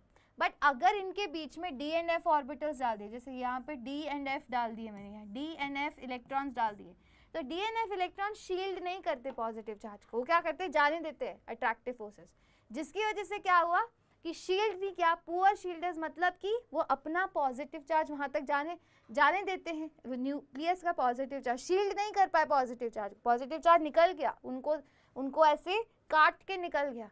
तो पॉजिटिव चार्ज ने अब क्या किया, लास्ट इलेक्ट्रॉन को भी बहुत स्ट्रांगली अट्रैक्ट किया, जिसकी वजह से जैसे DNF ऑर्बिटल आते हैं आपका साइज हो जाता है छोटू। क्या हो जाता है, साइज, जिसकी वजह से हो जाता है डिक्रीज। क्यों हुआ, क्योंकि पॉजिटिव चार्ज का इफेक्ट लास्ट शेल पे बढ़ गया। बस इतना याद रखना है कि पॉजिटिव चार्ज न्यूक्लियस का इफेक्ट लास्ट शेल पे बढ़ जाता है, जैसे DNF ऑर्बिटल्स आते हैं तो साइज कम हो जाता है। साइज कम हुआ तो इसका मतलब अब ये इलेक्ट्रॉन न्यूक्लियस के पास है, तो इसको बाहर निकालना मुश्किल है। जो साइज कम होता है उसका आयनाइजेशन एनर्जी ज़्यादा, तो size decreases, therefore ionisation energy increases. अभी समझ आया, अभी भी कोई डाउट है क्या? स्क्रीनिंग, बस इसमें अगर स्क्रीनिंग थोड़ा सा और पढ़ना, जब एक और बार अपनी नोटबुक में देख के सोचना तो पक्का समझ आ जाएगा, ठीक है। बस इसमें ये याद रखना है कि जो जितना पुअर शील्ड करेगा, पुअर शील्ड मतलब पॉजिटिव चार्ज जाने दिया उसने अपने आर पार, तो लास्ट इलेक्ट्रॉन उसके करीब आ गया, करीब आने से क्या हुआ, साइज छोटू हो गया, साइज छोटू होने से आयनाइजेशन एनर्जी आपकी इंक्रीज हो गई। समझ आया, जल्दी से बताओ, आया समझ? ठीक है, चलो अब हम इनके ट्रेंड्स देखते हैं, आयनाइजेशन एनर्जी के ट्रेंड्स। आयनाइजेशन एनर्जी के शायद सारी चीज़ें हमने कर ही लिए हैं। अब इसके थोड़े से ट्रेंड्स देख लेते हैं। शील्डिंग इफेक्ट, स्क्रीनिंग इफेक्ट मैंने आपको बता ही दिया। चलो नेक्स्ट आयनाइजेशन एनर्जी के ट्रेंड्स। अब है ना, अब हम इसको प्लॉट करते हैं आयनाइजेशन एनर्जी को, तो इस प्रकार से इसका ग्राफ आता है। इस ग्राफ में क्या दिख रहा है, यहाँ पे मैंने एटॉमिक नंबर और आयोनाइजेशन एनर्जी को प्लॉट किया है। किसको प्लॉट किया है, एटॉमिक नंबर्स और आयोनाइजेशन एनर्जी को। तो यहाँ पे आपको दिख रहा है कि जैसे जैसे क्या हो रहा है, एटॉमिक नंबर बढ़ रहा है। जैसे कि फॉर एग्जांपल आप देखो कि इसमें सबसे ज़्यादा आयनाइजेशन एनर्जी किसकी है, हीलियम, नियॉन, आर्गन, क्रिप्टॉन, ज़ीरॉन, दिखाई दे रही है। पीक पे है हमारी नोबल गैसेस, दिखाई दे रही है। मैं यहाँ पे लिख रही हूँ इस ग्राफ की ऑब्जर्वेशंस। पीक पे है हमारी नोबल गैसेस, जैसे कि मैंने बोला था नोबल गैसेस की सबसे हाईएस्ट आयोनाइजेशन एनर्जी है। क्या है, हाईएस्ट आयोनाइजेशन एनर्जी। मतलब वो नहीं चाहेगी कि मेरे अंदर से इलेक्ट्रॉन निकाल दो। मैं क्यों चाहेगी, मैं तो स्टेबल हूँ, मैं स्टेबल हूँ, आप मेरे अंदर से इलेक्ट्रॉन क्यों निकालोगे तो मैं अनस्टेबल हो जाऊंगी, कोई नहीं चाहता। तो वो उनकी आयनाइजेशन एनर्जी सबसे ज़्यादा है। ठीक है, नेक्स्ट आप देखो सबसे कम किसकी है, lithium, sodium, potassium, rubidium, caesium. Group 1 की सबसे कम है कि नहीं। तो लीस्ट किसकी है, लीस्ट आयनाइजेशन एनर्जी है ग्रुप 1 की। किसकी है बच्चा, ग्रुप 1 की। आइए चीज़ समझ। अब बच्चा ये आयनाइजेशन एनर्जी ट्रेंड, एक और चीज़ दिख रही है कि मैम जैसे जैसे आप इधर जा रहे हो अलोंग अ पीरियड, किस में जा रहे हो, अलोंग अ ग्रुप जा रहे हो, along a group, helium, neon, argon, krypton, ये अलोंग अ ग्रुप है। तो अलोंग अ ग्रुप क्या हो रही है ionisation energy, along a group ionisation energy decrease हो रही है। पहले इतनी ज़्यादा थी, अब कम हो गई क्रिप्टॉन तक जाते जाते। तो ionisation energy decreases along a group. Along a period की बात करते हैं, तो पीरियड में कौन कौन से हैं, पीरियड ये पूरा लिथियम, सोडियम, पोटेशियम, इस प्रकार से पीरियड है ना आपका, ये लिथियम, फिर यहाँ पे अच्छा और मेंशन नहीं है, पर आपको पता ही है कि अलोंग अ ग्रुप की बात करूँगी तो क्या होगा, अलोंग अ पीरियड, ग्रुप की तो कर ली, अलोंग अ पीरियड क्या होता है, आयोनाइजेशन एनर्जी इंक्रीज होती है। तो ये सारी ऑब्जर्वेशन है फ्रॉम दिस ग्राफ। ठीक है बेटा, समझ आया ना, तो येस नो बोलो कि येस मैम समझ आया, नहीं आया, वरना मुझे कैसे पता चलेगा। इतना बोरिंग चैप्टर भी नहीं है कि रिप्लाई करना बंद कर दो। चलो नेक्स्ट है आपकी आयनाइजेशन एनर्जी के और ट्रेंड्स देख लेते हैं। ये आपका एटॉमिक नंबर है, यहाँ पे आपका क्या है, ये आयनाइजेशन एनर्जी। अब देखो ये कौन से एटॉमिक नंबर्स को हम कंपेयर कर रहे हैं, ये कौन से पीरियड है, ये है lithium, boron, beryllium, nitrogen, carbon, fluorine, oxygen, neon. तो ये हम सेकेंड पीरियड की बात करें, तो मैं यहाँ पे सेकेंड पीरियड लिख दूँ, हाँ यहीं पे लिख देती हूँ मैं सेकेंड पीरियड। सेकेंड पीरियड आपका कैसा चलता है, सेकेंड पीरियड में ग्रुप 1 में है, सेकेंड पीरियड की ग्रुप 1 में है आपका लिथियम, उसके बाद है आपका बेरिलियम, उसके बाद थोड़ा थोड़ा गैप करके यहाँ बोरॉन, फिर कार्बन, फिर नाइट्रोजन, फिर ऑक्सीजन, फिर फ्लोरीन। सिर्फ इन मेटल्स को कंपेयर कर रही हूँ। सेकेंड पीरियड की आयनाइजेशन एनर्जी मैं कंपेयर करके आपको दिखा रही हूँ। आपने क्या एक्सपेक्ट किया था मैम, सेकेंड पीरियड में क्या है, एक अलोंग अ पीरियड जाऊँगी मैम तो मेरी आयोनाइजेशन एनर्जी इंक्रीज होनी चाहिए, इसका मतलब ट्रेंड होना चाहिए लिथियम की सबसे कम है, बेरिलियम की उसकी ज़्यादा, फिर बोरॉन, फिर कार्बन, फिर नाइट्रोजन, फिर होनी चाहिए ऑक्सीजन, फिर होनी चाहिए फ्लोरीन। ये क्या किया था आपने, एक्सपेक्ट किया था, बट ये क्या है, गलत है। दिस इज़ अ गलत ट्रेंड। एक्चुअली क्या हो रहा है, ये देखो लिथियम की 520 है, फिर उसके बाद है बोरॉन की, और उससे ज़्यादा है बेरिलियम की। यहाँ पे देखो आपको एक एक्सेप्शन नज़र आएगा, लिथियम से ज़्यादा बोरॉन की है, बोरॉन से ज़्यादा बेरिलियम की है, यहाँ पे एक्सेप्शन नज़र आ रहा है। अब ऐसा क्यों है, एक्चुअल ट्रेंड है बच्चा लिथियम, फिर है आपका बोरॉन की एनर्जी, फिर है आपकी बेरिलियम की एनर्जी, उससे ज़्यादा है आपकी कार्बन की, उससे ज़्यादा देखो कार्बन के बाद है ऑक्सीजन की एनर्जी, फिर नाइट्रोजन की, दिखाई दे रही है। यहाँ पे भी आपका एक एक्सेप्शन है, फिर ऑक्सीजन की एनर्जी है, फिर नाइट्रोजन की एनर्जी है, फिर फ्लोरीन की एनर्जी है। तो this is the real trend, ये क्या है real, this is the correct ionisation energy का ट्रेंड। अब ऐसा क्यों है, this is all once again dependent on the electronic configuration. ठीक है, बाकी चीजें तो हमें समझ आ रही है कि मैम मैं अलोंग अ पीरियड जाती हूँ तो आयनाइजेशन एनर्जी इंक्रीज होनी चाहिए, बट यहाँ पे उल्टा क्यों हो रहा है, यहाँ पे डिक्रीज हो रही है ना, बोरॉन की ज्यादा हो रही है, बेरिलियम की कम हो रही है, तो ऐसा क्यों हो रहा है, ऐसा इसके इलेक्ट्रॉनिक कॉन्फ़िगरेशन देखते हैं। बोरॉन का इलेक्ट्रॉनिक कॉन्फ़िगरेशन है लास्ट शेल का क्या होता है 2s2 2p1।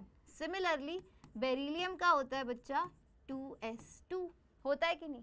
अब बच्चा p के एक ऑर्बिटल से इलेक्ट्रॉन निकालना इजी है ना, रादर देन बेरिलियम के 2s2 जो कि कैसा हो गया आपका फुली फिल्ड ऑर्बिटल हो गया, हुआ कि नहीं हुआ, यहाँ से इलेक्ट्रॉन निकालना मुश्किल है। इलेक्ट्रॉन निकाल आयनाइजेशन एनर्जी मतलब इलेक्ट्रॉन का निकालना, तो जब मैं बेरिलियम और बोरॉन को कंपेयर करती हूँ तो बोरॉन के p1 से इलेक्ट्रॉन निकालना है वो इजी है रादर देन 2s जो कि मेरे न्यूक्लियस के बहुत पास है। ये याद रखना, जो आपका s ऑर्बिटल है वो क्या होता है, ये s ऑर्बिटल है, s is more closer to nucleus या मोर अट्रैक्टेड और लिख सकते हैं मोर क्लोजर टू न्यूक्लियस। ठीक है, ठीक है, ये हो गया एक पहली चीज समझ आई। दूसरा एक्सेप्शन नाइट्रोजन और ऑक्सीजन, ये भी इनकी इलेक्ट्रॉनिक कॉन्फ़िगरेशन से। नाइट्रोजन की इलेक्ट्रॉनिक कॉन्फ़िगरेशन क्या होती है, nitrogen is 2s2 2p3। 2p3 कैसे लिखते हैं, ऐसे लिखते हैं 2s2 1 2 3 2p3, ये p ऑर्बिटल है, ये 2s है, ये 2p है। सिमिलरली ऑक्सीजन को लिखते हैं 2s2 2p4, इसको लिखेंगे 2s2 एंड यहाँ पे आएगा p ऑर्बिटल में 1 2 3 4, ये आ गया 2p4 आ गया। अब देखो यहाँ पे नाइट्रोजन में आपको दिखाई दे रहा है मैम ये हाफ फिल्ड शेल है, दिखाई दे रहा है half filled orbital, and half filled orbitals are very stable. Stable होने के कारण ये स्टेबिलिटी थोड़ी लूज करना चाहेगा एक इलेक्ट्रॉन निकाल के, और जैसे ही ऑक्सीजन अगर एक इलेक्ट्रॉन निकाल देगा, ये इलेक्ट्रॉन निकाल देगा तो क्या स्टेबल हो जाएगा, तो ऑक्सीजन फटाफट निकाल देगा इलेक्ट्रॉन और नाइट्रोजन नहीं निकालेगा, इसीलिए ऑक्सीजन जल्दी से निकाल देता है, उसकी कम आयनाइजेशन एनर्जी है, नाइट्रोजन नहीं निकालता तो उसकी ज़्यादा। तो यहाँ पे ये एक्सेप्शंस आपको पता होने चाहिए। तो 2 एक्सेप्शंस है सेकेंड पीरियड में और इनसे बहुत बार क्वेश्चंस आते हैं, फेवरेट क्वेश्चन एग्जामिनर का। ठीक है बच्चा, समझ आ गया। चलो नेक्स्ट पे चलते हैं। चलिए नेक्स्ट एक और यहाँ पे दिया हुआ है atomic number and lithium sodium potassium rubidium caesium. ये तो वही है, इसमें कुछ बताना नहीं, अलोंग अ ग्रुप तो डिक्रीज ही हो रही है, इसमें कोई भी आपका एक्सेप्शन नहीं है। अलोंग अ ग्रुप जब चलते हो आप तो आपकी आयनाइजेशन एनर्जी कम ही होती है, वही लिखा है यहाँ पे। चलिए अब आपके पास एक क्वेश्चन है, ये क्वेश्चन आप मुझे करके बताइए। यस, इतना बड़ा यस आया मेरे पास। अब ये क्वेश्चन करके बताओ, फिर मुझे यस का रिप्लाई देना कि आपको सच्ची में समझ आए। क्वेश्चन है पहली ionisation enthalpy, the first ionization enthalpy, first मतलब पहला इलेक्ट्रॉन निकालने की एनर्जी, पहला electron. Values of the third period of elements, third period में दे रखा है आपको सोडियम मैग्नीशियम सिलिकॉन, इन तीनों की दे रखी है आपको 496 737 786 किलो जूल पर मोल। प्रिडिक्ट करना है whether the first ionisation energy of aluminium will be more close to 575 और 760 किलो जूल। आपको क्या दे रखी है, फर्स्ट आयनाइजेशन एनर्जी दे रखी है किस किस की, सोडियम की मैग्नीशियम की। ठीक है, ये कौन सा पीरियड है, ये पीरियड है आपका थर्ड पीरियड का दे रखा है। ठीक है, थर्ड पीरियड का ये ग्रुप 1 है, ये ग्रुप 2 है, उसके बाद दे रखी है सिलिकॉन, फिर 13th ग्रुप आता है, फिर 14th ग्रुप आता है। तभी बोल रही हूँ पूरी पीरियोडिक टेबल आपके दिमाग में होनी चाहिए, नहीं होगी तो ये बना ही नहीं पाएंगे। और ऐसे ही क्वेश्चन आते हैं, कोई पीरियोडिक टेबल ड्रॉ करके नहीं देगा आपको एग्जाम में, ये आपके दिमाग में होनी चाहिए पूरी की पूरी। है मैं अपने दिमाग से लिख रही हूँ, ऐसे आपको लिखनी आनी चाहिए। 13th का थर्ड पीरियड में क्या आता है, 13th के यहाँ कार्बन आता है, ये सॉरी ये बोरॉन है, यहाँ पे एल्यूमिनियम है थर्ड पीरियड में। ठीक है, यहाँ पे है कार्बन, यहाँ पे है सिलिकॉन, इस प्रकार से। तो आपको क्या क्या दे रखा है, ये चीज समझ आई। पीरियोडिक टेबल तो सभी को दिखाई दे रही है इस प्रकार से। सेकंड पीरियड है ऊपर, यहाँ पे भी ये सेकंड पीरियड, बोरॉन के नीचे आता है एल्यूमिनियम, कार्बन के नीचे आता है सिलिकॉन, राइट। नेक्स्ट चीज है आपको क्या दे रखी है, सोडियम की आयोनाइजेशन एनर्जी दे रखी है। कितनी दे रखी है सोडियम की? 496, मैग्नीशियम की दे रखी है 737, सिलिकॉन की दे रखी है 786 दे रखी है। अब आपको क्या पूछा है, जल्दी से देखो। अब आपको पूछा है कि एल्यूमिनियम की आयोनाइजेशन एनर्जी 575 या 760 किलो जूल किसके पास में होगी, जल्दी ये बताना है, ये बताना है। पहली चीज़ क्या है कि मैम अलोंग अ पीरियड चल रही हूँ, अलोंग अ पीरियड क्या होता है, आयोनाइजेशन एनर्जी इंक्रीज होती है, इंक्रीज होती है। तो अब जल्दी से बताओ, जल्दी से बताओ इसका आंसर किसके पास में होगी, 575 या 760 के पास? 575। Very good, very good, very good. मेरे पास एक आंसर तो आ ही गया है, वेरी वेरी गुड, वाओ, बहुत सही, बहुत सही। 575 कैसे होगी? ये बहुत अच्छा क्वेश्चन है और ये एनसीईआरटी का क्वेश्चन है, मेरे को इतना पसंद नहीं, हमेशा करवाती हूँ मैं। अब इसमें क्या है बच्चा, यहाँ पे क्या होगा, जिन बच्चों को नहीं आया उनके लिए बता देती हूँ। अब क्या करोगे आप, आपको पता है कि इन दोनों में से किसकी आयनाइजेशन एनर्जी ज़्यादा होगी। अगर मैं मैग्नीशियम और एल्यूमिनियम को कंपेयर करूँगी, ठीक है, मैग्नीशियम का electronic configuration is 3s2, aluminium का इज 3s2 3p1, है कि नहीं? तो इसके p से एनर्जी निकालना इजी है, तो इसका मतलब मैम एल्यूमिनियम की आयनाइजेशन एनर्जी कम होगी देन मैग्नीशियम, मैग्नीशियम की ज़्यादा होगी। तो इसकी 737 से कम होनी चाहिए, कम होनी चाहिए। तो 737 से कम क्या होगी, 737 से कम 575 है, तो इसकी फॉर श्योर 575 होगी एनर्जी। इजी? हाँ बच्चा, एनसीईआरटी का है, बढ़िया क्वेश्चन है ना एनसीईआरटी का। चलिए नेक्स्ट है यूनिट्स ऑफ आयनाइजेशन एनर्जी, ठीक है। अब बच्चा जो यूनिट्स है आपकी आयनाइजेशन एनर्जी की, वो मतलब एनर्जी है, वो आखिर एनर्जी किस किस में एक्सप्रेस कर सकते हैं? एनर्जी हम जूल पर एटम एक्सप्रेस करते हैं, एनर्जी हम कैलोरी पर एटम एक्सप्रेस करते हैं, हम कैलोरी पर मोल एक्सप्रेस करते हैं, किलो कैलोरी पर मोल एक्सप्रेस करते हैं, जूल पर मोल, किलो जूल पर मोल, इलेक्ट्रॉन वोल्ट पर एटम या फिर किलो कैलोरी पर मोल।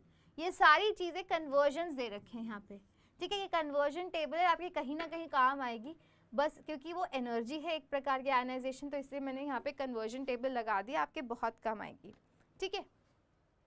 चलो नेक्स्ट है एप्लीकेशंस ऑफ आयनाइजेशन एनर्जी, ये आपके काम आएगी, बहुत सारी कन्वर्जन इसे अपने पास रख लेना, बहुत सारे क्वेश्चंस इनसे सॉल्व होंगे।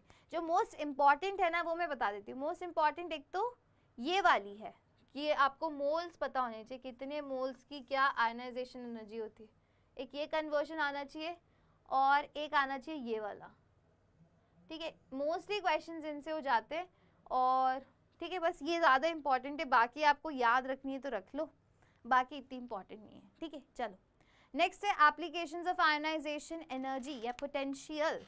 एप्लीकेशंस क्या क्या हैं? तो अभी तक हमें पता चला कि मैम सबसे पहले पीरियोडिक टेबल, लेट्स दोबारा से अपने दिमाग में एस ब्लॉक, डी ब्लॉक, उसके बाद ये पी ब्लॉक। यहाँ पे क्या थी आपकी, क्या थी, कम आयनाइजेशन एनर्जी थी, लो, और ये सारे क्या है आपके मेटल्स। तो मेटल्स की होती है बच्चा कम आयनाइजेशन एनर्जी, तो मेटेलिक की आयनाइजेशन एनर्जी कम होती है। नॉन मेटेलिक, जैसे जैसे आप इधर जाते हो तो आयनाइजेशन एनर्जी इंक्रीज हो रही थी, बढ़ रही थी, तो नॉन मेटेलिक की आयनाइजेशन एनर्जी ज़्यादा होती है, सिंपल सी बात है। नेक्स्ट है रिएक्टिविटी। 1A ग्रुप का मतलब होता है ग्रुप 1, और ये क्या है 7A लिखा है मतलब ग्रुप 17। ये अभी तक आपको पता होने चाहिए कन्वर्जन्स।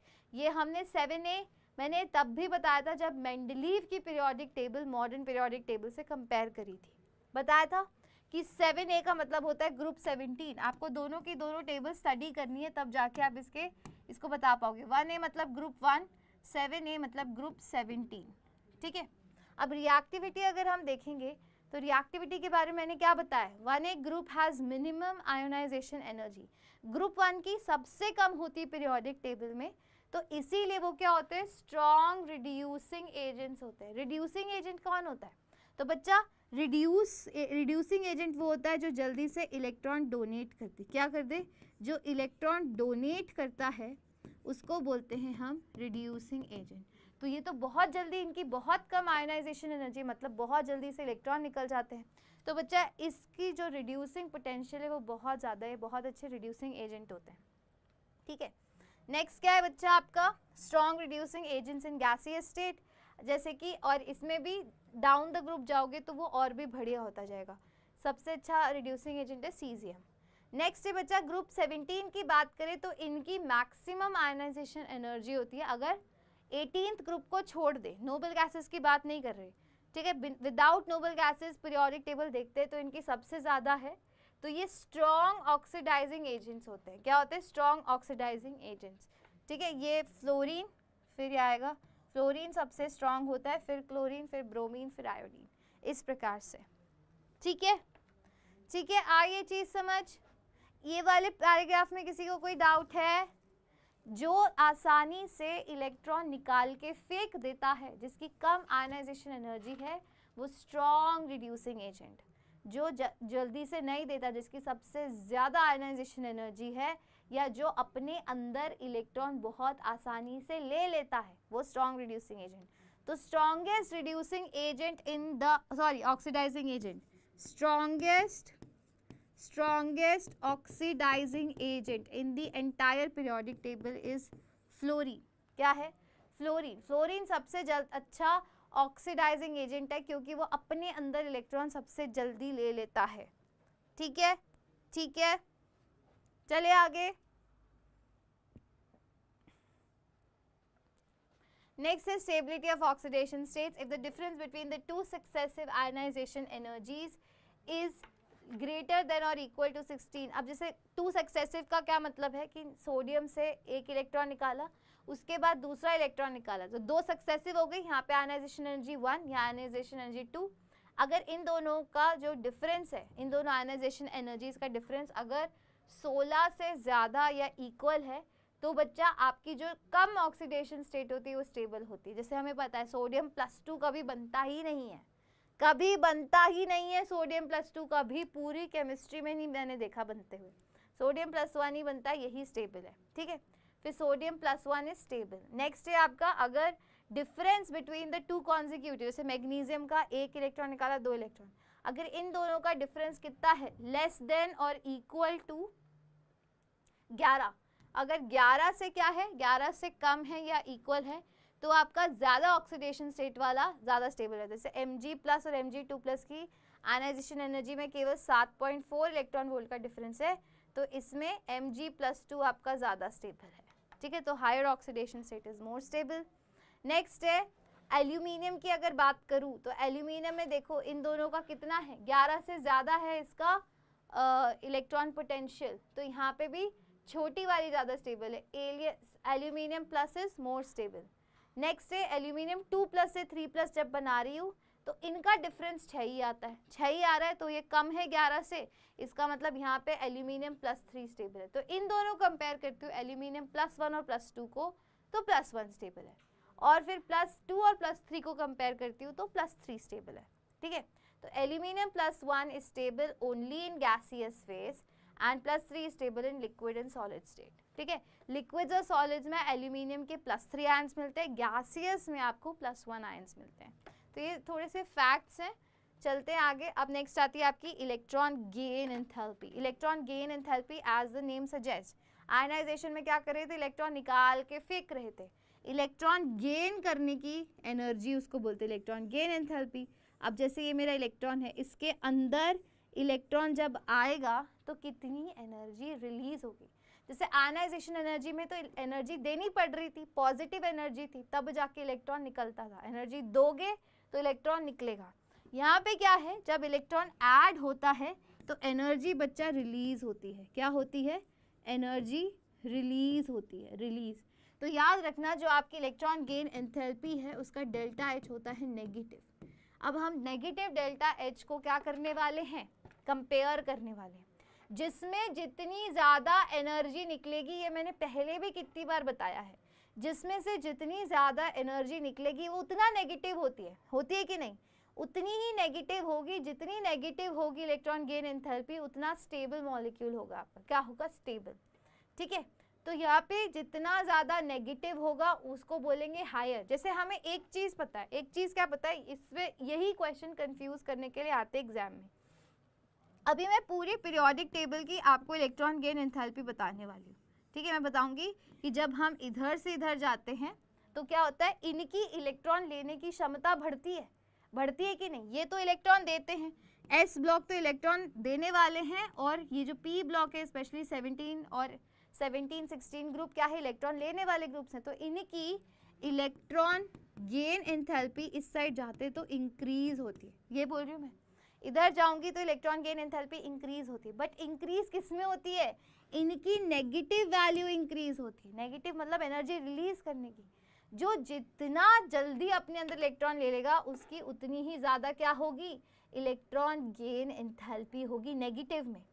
ठीक है, तो ये नेगेटिव वैल्यूज हम सबकी कंपेयर करने वाले हैं। बहुत इंपॉर्टेंट पॉइंटर, आपको ये भी पता होनी चाहिए कि जो ज़्यादा, जैसे -76 और -6 में बड़ा नंबर कौन सा है, बड़ा नंबर तो -6 है, ये तो बचपन से पढ़ा है ना। जो नेगेटिव नंबर छोटा होता है वो एक्चुअली बड़ा नंबर होता है, तो बेसिक मैथ से जो पहले पढ़ी है, राइट। तो ये इसी वर्डिंग्स में आपको क्वेश्चंस में कंफ्यूज करने का थोड़ा थोड़ा प्लान करते हैं। तो आप पहले से अपने कॉन्सेप्ट ठीक कर लो कि ma'am electron gain enthalpy increase होती है बट उसकी नेगेटिव वैल्यू इंक्रीज होती है long a period. Similarly as you go down the group तब आपकी इलेक्ट्रॉन गेन एंथैल्पी क्या होती है, डिक्रीज होती है। क्योंकि अब क्या होगा, नीचे जाऊंगी तो साइज बड़ा होता जाएगा, साइज बड़ा होगा तो न्यूक्लियस अट्रैक्ट ही नहीं कर पाएगा ना आने वाले इलेक्ट्रॉन को, तो जल्दी से इलेक्ट्रॉन का एडिशन जो जितना छोटा होगा उसमें उतनी आसानी से इलेक्ट्रॉन ऐड हो जाएगा, तो इलेक्ट्रॉन गेन एंथैल्पी उतनी ही ज़्यादा हो जाएगी। ठीक है, आइए चीज़ें समझ सभी को, किसी को कोई डाउट इसमें।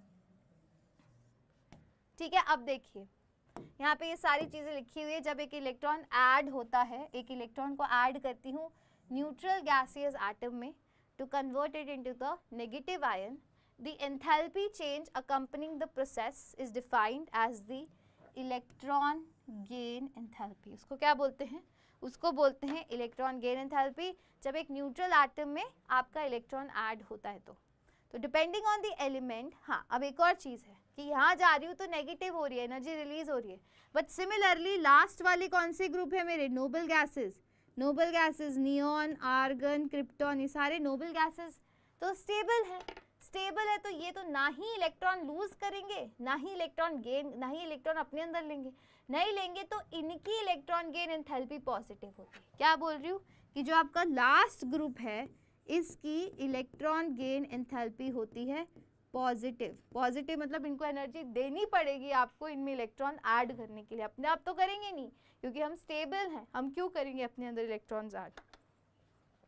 ठीक है, तो डिपेंडिंग ऑन द एलिमेंट पे डिपेंड करता है कि process of addition of electron can either be endothermic और एक्सोथर्मिक। ठीक है, ग्रुप 17 के एलिमेंट्स जो फ्लोरीन, क्लोरीन, ब्रोमीन वाला ग्रुप है, दी हैलोजेंस, उनका बहुत ज़्यादा negative, have high negative electron gain enthalpy because they attain stability. क्योंकि क्या करते हैं, जैसे उनके अंदर अभी उनका कॉन्फ़िगरेशन है 2,7 इस प्रकार से, जैसे ही उनके अंदर इलेक्ट्रॉन आ जाएगा तो वो बन जाएंगे 2,8, एकदम कैसे बन जाएंगे आपके नोबल गैसेस की तरह। तो ये बहुत जल्दी अपने अंदर इलेक्ट्रॉन्स ले लेते हैं क्योंकि वो स्टेबल नोबल गैस कॉन्फ़िगरेशन उसके बाद अचीव कर लेते हैं। ठीक है, नोबल गैसेस के पास होती है large positive electron gain enthalpy, वही बोला, इनकी इलेक्ट्रॉन गेन एंथैल्पी बहुत ज़्यादा होती है और पॉजिटिव होती है क्योंकि ये अपने आप तो इलेक्ट्रॉन अपने अंदर लेंगे नहीं, तो because the electron has to enter the next higher principal quantum number leading to a very unstable electronic configuration. ये भी एक बात है। यहाँ पे क्या है, अब इनके सारे के सारे शेल्स तो भरे हुए हैं नियॉन, जैसे कि यहाँ पे मैं एक बात बताती हूँ, ये बहुत अच्छी लाइन लिखी है। ये क्या लाइन लिखी है कि अब जैसे नोबल गैसेस में, नोबल गैसेस का स्ट्रक्चर कैसा है, नोबल गैसेस है पहले है हीलियम, हीलियम का लास्ट वाला शेल फुली फिल्ड है, तो अब इसमें एक इलेक्ट्रॉन आएगा तो उसके लिए एक अलग से शेल बनाना पड़ेगा, वो और भी मुश्किल काम है, तो यहाँ पे पॉजिटिव हो गई। सिमिलरली नियॉन में क्या है, उसके लास्ट वाला शेल फिर से फिल है, उसके पूरे के पूरे 8 इलेक्ट्रॉन्स हैं, एक और इलेक्ट्रॉन आएगा तो उसके लिए एक और शेल बनाना पड़ेगा, उसमें आएगा क्योंकि वो वाला शेल तो फुली फिल्ड है, तो यही बोल रहे हैं कि और नोबल गैसेस के तो इलेक्ट्रॉन शेल्स जो है वो सारे फुली फिल्ड होते हैं, एक और इलेक्ट्रॉन लाने के लिए एक और शेल ऐड करना पड़ेगा, जो कि बहुत एनर्जी वाला प्रोसेस है, इसीलिए ये नहीं बनता। अब नेक्स्ट क्या है, और फिर वो अनस्टेबल भी हो जाता है। अब यहाँ पे वही आपकी क्या लिखी हुई है, वही आपकी वो लिखी हुई है जो मैंने अभी बताई, इलेक्ट्रॉन गेन एंथैल्पी का ट्रेंड लिखा हुआ है कि जब आप अलोंग अ पीरियड जाते हो तो इलेक्ट्रॉन गेन एंथैल्पी इंक्रीज होती है, उसकी नेगेटिव वैल्यू इंक्रीज होती है, बहुत ज़रूरी है। जब आप नीचे जाते हो तो फिर से डिक्रीज होती है, मतलब कि ऊपर जाते हो तो इंक्रीज होती है, वो एक ही बात है। और जब इस साइड जाते हो तो इलेक्ट्रॉन गेन एंथैल्पी इंक्रीज होती है, ठीक है। इलेक्ट्रॉन गेन एंथैल्पी एक्चुअली सबसे ज़्यादा क्लोरीन की होती है, ना कि फ्लोरीन की। हम एक्सपेक्ट करते हैं कि फ्लोरीन की होगी। तो यहाँ पे क्या होता है, दो इलेक्ट्रॉन गेन एंथैल्पीज में थोड़ा थोड़ा डिफरेंस है। मैं अगर ग्रुप किसकी बात करूँ, ग्रुप बात करती हूँ 17 की, ग्रुप 17 की बात करती हूँ, तो मैंने क्या बोला कि जब हम नीचे जाते हैं तो EGE इलेक्ट्रॉन गेन एंथैल्पी कम होती, नेगेटिव छोड़ो, कम होती है। एक बार नेगेटिव पता है ना आपको, बस पता रखो, अब मैं बस कम ज़्यादा की बात करूँगी। तो जब मैं नीचे जाती हूँ तो मेरी इलेक्ट्रॉन गेन एंथैल्पी कम होती है, मतलब इलेक्ट्रॉन को ऐड होने में ऐड आसानी से नहीं होता। जितना छोटू साइज होगा तो क्या होगा, प्रोटॉन आपका इलेक्ट्रॉन अट्रैक्ट कर लेगा और इलेक्ट्रॉन ऐड हो जाएगा, राइट। बट बच्चा ग्रुप 17 में क्या होता है, ग्रुप 17 में क्या होता है, जो आपका फ्लोरीन है वो बहुत छोटू इन साइज है, बहुत छोटू है, और इसमें ऑलरेडी ये फर्स्ट शेल हो गया, ये सेकंड शेल हो गया। इस छोटी शेल में ऑलरेडी 7 इलेक्ट्रॉन प्रेजेंट है, 1 2 3 4 5 6 7 इलेक्ट्रॉन्स प्रेजेंट है। अब 8th इलेक्ट्रॉन इसमें अगर आने की कोशिश करेगा तो वो बहुत ज़्यादा बच्चा रिपल्शन फेस करेगा, क्योंकि ये छोटू साइज है, सारे इलेक्ट्रॉन्स इसको रिपेल करेंगे क्योंकि वो भी तो इलेक्ट्रॉन है, same charges repel each other, तो इसमें एडिशन इतना आसानी से हो नहीं पाता है। तो इलेक्ट्रॉन गेन एंथैल्पी ग्रुप 17 में सबसे ज़्यादा होती है क्लोरीन की, फिर होती है फ्लोरीन की, फिर होती है ब्रोमीन की, फिर होती है आयोडीन की। ये बात याद रखना, इलेक्ट्रॉन गेन एंथैल्पी का ये ऑर्डर फॉलो होता है due to the size. Similarly group 16 में भी ऐसा ही है। अगर ग्रुप 16 की बात करूँ, ये सारी किस में, नेगेटिव में, तो नेगेटिव वैल्यू सबसे ज़्यादा क्लोरीन की होती है, फिर फ्लोरीन की होती है। ग्रुप 16 की अकॉर्डिंग टू योर NCERT बात करती हूँ, ठीक है। हर जगह ना इसका अलग अलग ऑर्डर दिया हुआ है, मैंने बहुत सारी बुक्स में देखा है, बट हम वही ऑर्डर फॉलो करना है हमें जो हमारी NCERT में दिया हुआ है। तो यहाँ पे दिया हुआ है NCERT में कि सबसे ज़्यादा इलेक्ट्रॉन गेन एंथैल्पी होती है आपकी सल्फर की, फिर होती है सेलेनियम की, फिर होती है टेलुरियम की, और उसके बाद आता है आपका ऑक्सीजन की सबसे कम नेगेटिव होती है। यही ऑर्डर आपको फॉलो करना है, इसके अलावा लिख के आओगे तो आपका आंसर गलत होगा। जो NCERT का ऑर्डर है वही लिखना है। बाकी बुक्स में पता है क्या दिया है, बाकी बुक्स में दिया है सल्फर, वही सेम ऑर्डर कि सल्फर की सबसे ज़्यादा है, फिर ऑक्सीजन की है, फिर सेलेनियम, फिर टेलुरियम, बट ये ऑर्डर हमारी NCERT में नहीं है, तो हमें नहीं करना, वही ऑर्डर करना है जो NCERT में गिवन है। NCERT में सभी की नेगेटिव वैल्यूज़ गिवन है टेबल में, तो टेबल की नेगेटिव वैल्यूज़ नहीं याद करनी है, केवल ट्रेंड्स याद करने होते हैं। याद क्या करने होते हैं, ट्रेंड्स। अब याद तो करने ही क्या है, इसमें समझने हैं, ठीक है। अब सिमिलरली जब आप डाउन द ग्रुप जाते हो किसमें, अब मैं केवल इनकी बात कर रही हूँ, आपकी नोबल गैसेस की। तो नोबल गैसेस की इलेक्ट्रॉन गेन एंथैल्पी क्या है, यहाँ पे बात कर रही हूँ, नोबल गैसेस की बच्चा जो इलेक्ट्रॉन गेन एंथैल्पी है वो होगी पॉजिटिव। तो अब इनकी पॉजिटिव वैल्यूज, यहाँ पे भी मैंने नेगेटिव वैल्यूज कंपेयर करी हैं ग्रुप 16 की। अब जो ग्रुप 18 है उसकी मैं पॉजिटिव वैल्यूज कंपेयर कर रही हूँ। तो सबसे कम होती है हीलियम की, फिर उससे ज़्यादा पॉजिटिव वैल्यू है आपकी आर्गन, सबसे ज़्यादा, ये सबसे कम हीलियम के, तो उसको और नीचे ही लिख देते हैं ना, रुको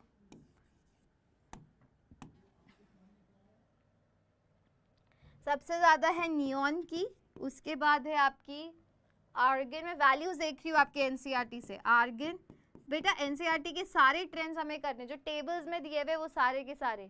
फिर उसके बाद है आपकी जीनॉन, फिर उसके बाद है रेडॉन, फिर उससे सबसे कम है आपकी हीलियम। ये ऑर्डर फॉलो होता है, ये ऑर्डर आपका फॉलो होता है, और ये सारी पॉजिटिव हैं। तो सबसे ज़्यादा पॉजिटिव होती है नियॉन की, मतलब बहुत ही मुश्किल है नियॉन में इलेक्ट्रॉन ऐड करना। सबसे ईजी है हीलियम में ऐड करना, उससे ज़्यादा ईजी है रेडॉन में ऐड करना, उसकी सबसे कम इलेक्ट्रॉन पॉजिटिव है। ठीक है, इतनी एनर्जी आपको देनी पड़ रही है, पॉजिटिव वैल्यूज है। बाकी सबकी हमने नेगेटिव वैल्यूज कंपेयर करी हैं, नोबल गैसेस की हमने पॉजिटिव वैल्यू कंपेयर करी है। ठीक है, आई होप यहाँ तक आपको समझ आया है। इसको थोड़ा ढंग से लिख देती हूँ मैं।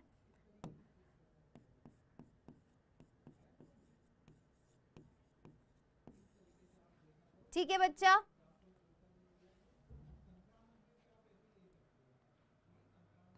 चलो नेक्स्ट है इलेक्ट्रॉन गेन एंथैल्पी का। कुछ और बच गया है तो मैं देख लेती हूँ। Let me C. I guess मैंने सारी चीज़ें आपको बता दी है।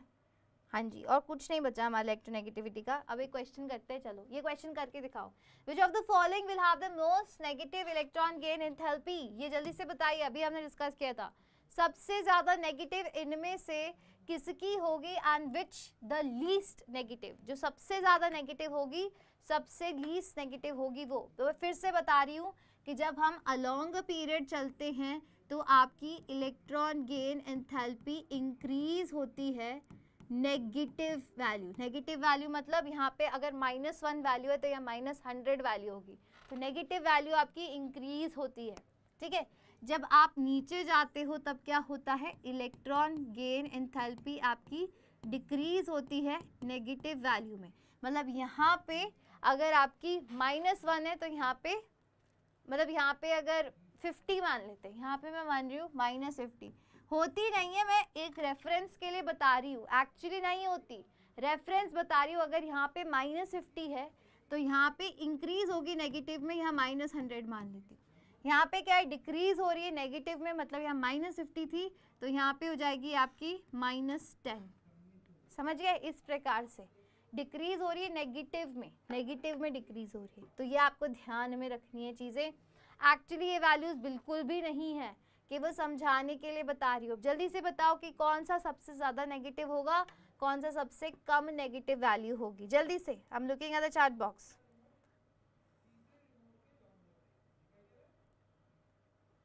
बेटा Cl क्या है? Chlorine, most negative chlorine. Okay okay okay okay, let us see. फिर से आपको क्या बनानी है, क्या बनानी है आपको, पीरियोडिक टेबल। आपकी ये सारे पी ब्लॉक एलिमेंट्स ही दे रखे हैं। पहले ग्रुप 17 बना रही हूँ। ग्रुप 17 में दे रखा है फ्लोरीन एंड क्लोरीन दे रखा है। सिमिलरली आपको दे रखा है ग्रुप 16 का, यहाँ ऑक्सीजन आता है, यहाँ सल्फर दे रखा है। एंड आपको ग्रुप 15 का दे रखा है नाइट्रोजन आता है, यहाँ फॉस्फोरस दे रखा है। तो आपको फॉस्फोरस, सल्फर, फ्लोरीन और क्लोरीन के बीच में आपको गैस करना है। तो आपको पता है कि जब मैं इस साइड जाता हूँ तो मेरी इलेक्ट्रॉन गेन एंथैल्पी इंक्रीज होती है उसकी नेगेटिव वैल्यू। ठीक है, बट फ्लोरीन क्लोरीन में एक्सेप्शन है। तो सबसे ज़्यादा तो ग्रुप 17 की होगी, समझ गई। बट फ्लोरीन क्लोरीन में सबसे ज़्यादा किसकी होगी, क्लोरीन की। तो सही बात है, मोस्ट नेगेटिव होगी, मोस्ट नेगेटिव है बच्चा क्लोरीन की। ठीक है, अब उसके बाद लीस्ट नेगेटिव फॉस्फोरस बता रहे हो। ठीक है, अब जैसे जैसे आप नीचे जाते हो तो क्या होता है, इलेक्ट्रॉन गेन एंथैल्पी डिक्रीज होती है उसकी नेगेटिव वैल्यू। तो वेरी गुड, तो आप जब नीचे जाते हो डिक्रीज होगी तो सबसे कम होगी, तो लीस्ट नेगेटिव होगी। Very very good, least negative होगी फॉस्फोरस की। करेक्ट। मतलब आ रही है चीज़ें समझ, अच्छा लग रहा है मुझे, वरना बच्चों को आता ही नहीं है इस समय पे समझ। I don't know why, but this is very good. चलो नेक्स्ट है factors affecting electron gain enthalpy. अब कौन कौन से फैक्टर्स इलेक्ट्रॉन गेन एंथैल्पी को इफेक्ट करते हैं? सबसे पहले एटॉमिक साइज है। एटॉमिक साइज का क्या मतलब है कि बच्चा इलेक्ट्रॉन एफिनिटी, या तो इलेक्ट्रॉन गेन एंथैल्पी बोलो या इलेक्ट्रॉन एफिनिटी बोलो, एक ही बात है। कई बार आपको इलेक्ट्रॉन एफिनिटी लिखा हुआ दिखेगा, इलेक्ट्रॉन एफिनिटी, बस इलेक्ट्रॉन एफिनिटी। जैसे इलेक्ट्रॉन गेन एंथैल्पी की नेगेटिव वैल्यूज थी, इलेक्ट्रॉन एफिनिटी की हम पॉजिटिव वैल्यूज देते हैं। बस इसमें थोड़ा साइन का डिफरेंस होता है और कुछ डिफरेंस नहीं होता, पहली चीज़। दूसरी चीज़ कि इनका ट्रेंड सेम है, कि आप जब अलोंग अ पीरियड जाते हो तो इलेक्ट्रॉन एफिनिटी इंक्रीज ही होती है, डाउन द ग्रुप जाते हो तो इलेक्ट्रॉन एफिनिटी वापस से क्या होती है, डिक्रीज होती है। तो ट्रेंड सेम है, चाहे इलेक्ट्रॉन गेन एंथैल्पी हो चाहे इलेक्ट्रॉन एफिनिटी हो। अब इलेक्ट्रॉन एफिनिटी एटॉमिक साइज के इन्वर्सली प्रोपोर्शनल देखा था कि नहीं? जितना छोटा साइज होता जाता है उतनी इलेक्ट्रॉन एफिनिटी बच्चा आपकी ज़्यादा होती जाती है, होती कि नहीं?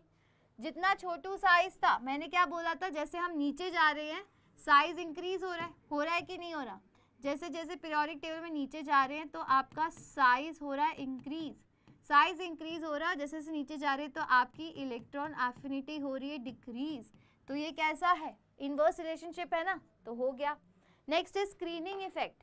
अब electron affinity is inversely proportional to screening effect. जितना ज़्यादा स्क्रीनिंग इफेक्ट होगा उतनी कम इलेक्ट्रॉन एफिनिटी होगी। स्क्रीनिंग इफेक्ट का क्या मतलब है कि फॉर एग्जाम्पल स्क्रीन क्या कर रहा है? स्क्रीनिंग का मतलब है कि वो पॉजिटिव चार्ज को स्क्रीन कर रहा है कि नहीं है। अब जैसे कि ये एक एटम, दूसरा शेल, तीसरा शेल, अब यहाँ के इलेक्ट्रॉन्स क्या करें? पॉजिटिव चार्ज को शील्ड कर दे रहे हैं, बंद कर दिया, पॉजिटिव चार्ज के आगे बैनर लगा दिया, तो ये अंदर इलेक्ट्रॉन क्या अट्रैक्ट होके आएगा? तो जितना ज़्यादा स्क्रीनिंग इफेक्ट उतना कम इलेक्ट्रॉन एफिनिटी। नेक्स्ट है इफेक्टिव न्यूक्लियर चार्ज।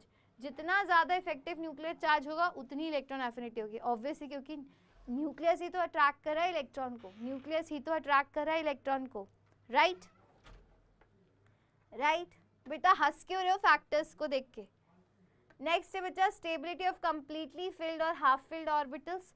ठीक है, अब बच्चा जो वही स्टेबिलिटी, तो इलेक्ट्रॉन एफिनिटी फॉर फिल्ड और half filled orbitals is very less और जीरो। अब जो पहले से हाफ फिल्ड है वो क्यों चाहेंगे कि मेरे अंदर इलेक्ट्रॉन्स है? जिससे हाफ फिल्ड ऑर्बिटल्स हैं ये स्टेबल है, ये नहीं चाहेगा कि मेरे अंदर एक इलेक्ट्रॉन आए। सिमिलरली जो फुली फिल्ड ऑर्बिटल्स हैं वो भी नहीं चाहेंगे कि, वो तो पहले से ही फिल्ड है, उनके अंदर कैसे कोई इलेक्ट्रॉन आएगा।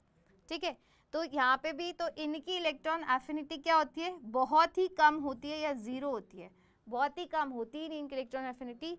And energy is given to induce any electron. तो यहाँ पे एनर्जी देनी पड़ती है इलेक्ट्रॉन को अंदर लेने के लिए बिकॉज ऑफ इट्स स्टेबिलिटी। ठीक है, ये चीज़ें फैक्टर समझ आए? कोई भी एक फैक्टर समझ नहीं आया तो पूछ लेना, तो पूछ लीजिए। कोई भी एक फैक्टर में डाउट है एक और बार गो थ्रू करिए इस पेज को। ठीक है, इस पेज को एक बार गो थ्रू करिए। आज हमने बहुत अच्छे से 3 ट्रेंड्स कर लिए हैं। इलेक्ट्रॉन सबसे पहले एटॉमिक रेडियस किया था, फिर आयोनाइजेशन एनर्जी किया था, फिर इलेक्ट्रॉन गेन एंथैल्पी या इलेक्ट्रॉन एफिनिटी करा कि नहीं करा? तो अब ये सारे फैक्टर समझ आ रहे हैं ना? जल्दी जल्दी आगे बढ़ने से बेटर है समझ आ जाए। यस नो लिखिए, बताइए यस जल्दी से।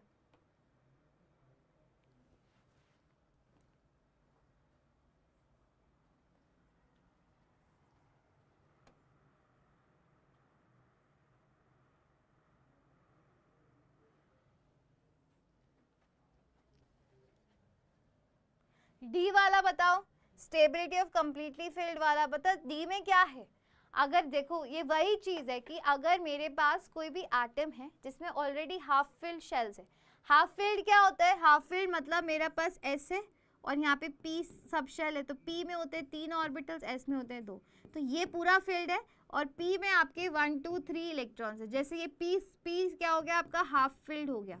हाफ फील्ड का क्या मतलब होता है कि मैम पी ऑर्बिटल में मैक्सिमम 6 इलेक्ट्रॉन्स आ सकते हैं और यहाँ पे आ रहे हैं आपके 3, क्या आ रहे हैं? 3 इलेक्ट्रॉन्स आ रहे हैं। 3 मतलब हाफ, 6 का आधा 3, तो ये हाफ फील्ड हो गया। हाफ फील्ड बहुत ज़्यादा स्टेबल होता है। ये इतने स्टेबल है यार, मैं पहले से स्टेबल हूँ, मैं अंदर इलेक्ट्रॉन ले लूँगा तो मैं तो अनस्टेबल हो जाऊँगा, तो ये लेते ही नहीं अपने अंदर electron. Similarly fully field, fully मतलब सारे ऑर्बिटल्स में इलेक्ट्रॉन्स पहले से ही भरे हुए हैं। अब ये तो पूरी फुली फिल्ड है, ये कहाँ इलेक्ट्रॉन लेगा? ये लेगा तो एक और इसको शेल बनाना पड़ेगा यहाँ पे और फिर ये अनस्टेबल हो जाएगा। Fully filled is the most stable configuration. Half filled उससे कम स्टेबल है पर स्टेबल होती है। तो मैं पहले से ही स्टेबल हूँ, अपने अंदर इलेक्ट्रॉन क्यों लूँगा? नहीं लूँगा इसीलिए, या तो अगर मेरे अंदर इलेक्ट्रॉन आपको ऐड करना है ना तो मुझे एनर्जी आपको देनी पड़ेगी तभी लूँगा इलेक्ट्रॉन, वरना मैं लूँगा ही नहीं। यही लिखा है कि इलेक्ट्रॉन एफिनिटी क्या होती है? इज़ वेरी लेस या ज़ीरो होती है। उनकी इलेक्ट्रॉन वो लेना ही नहीं चाहते अपने electron affinity is very less और ज़ीरो। ठीक है, नेक्स्ट है applications of electron gain enthalpy में electron affinity is directly proportional to the oxidising nature.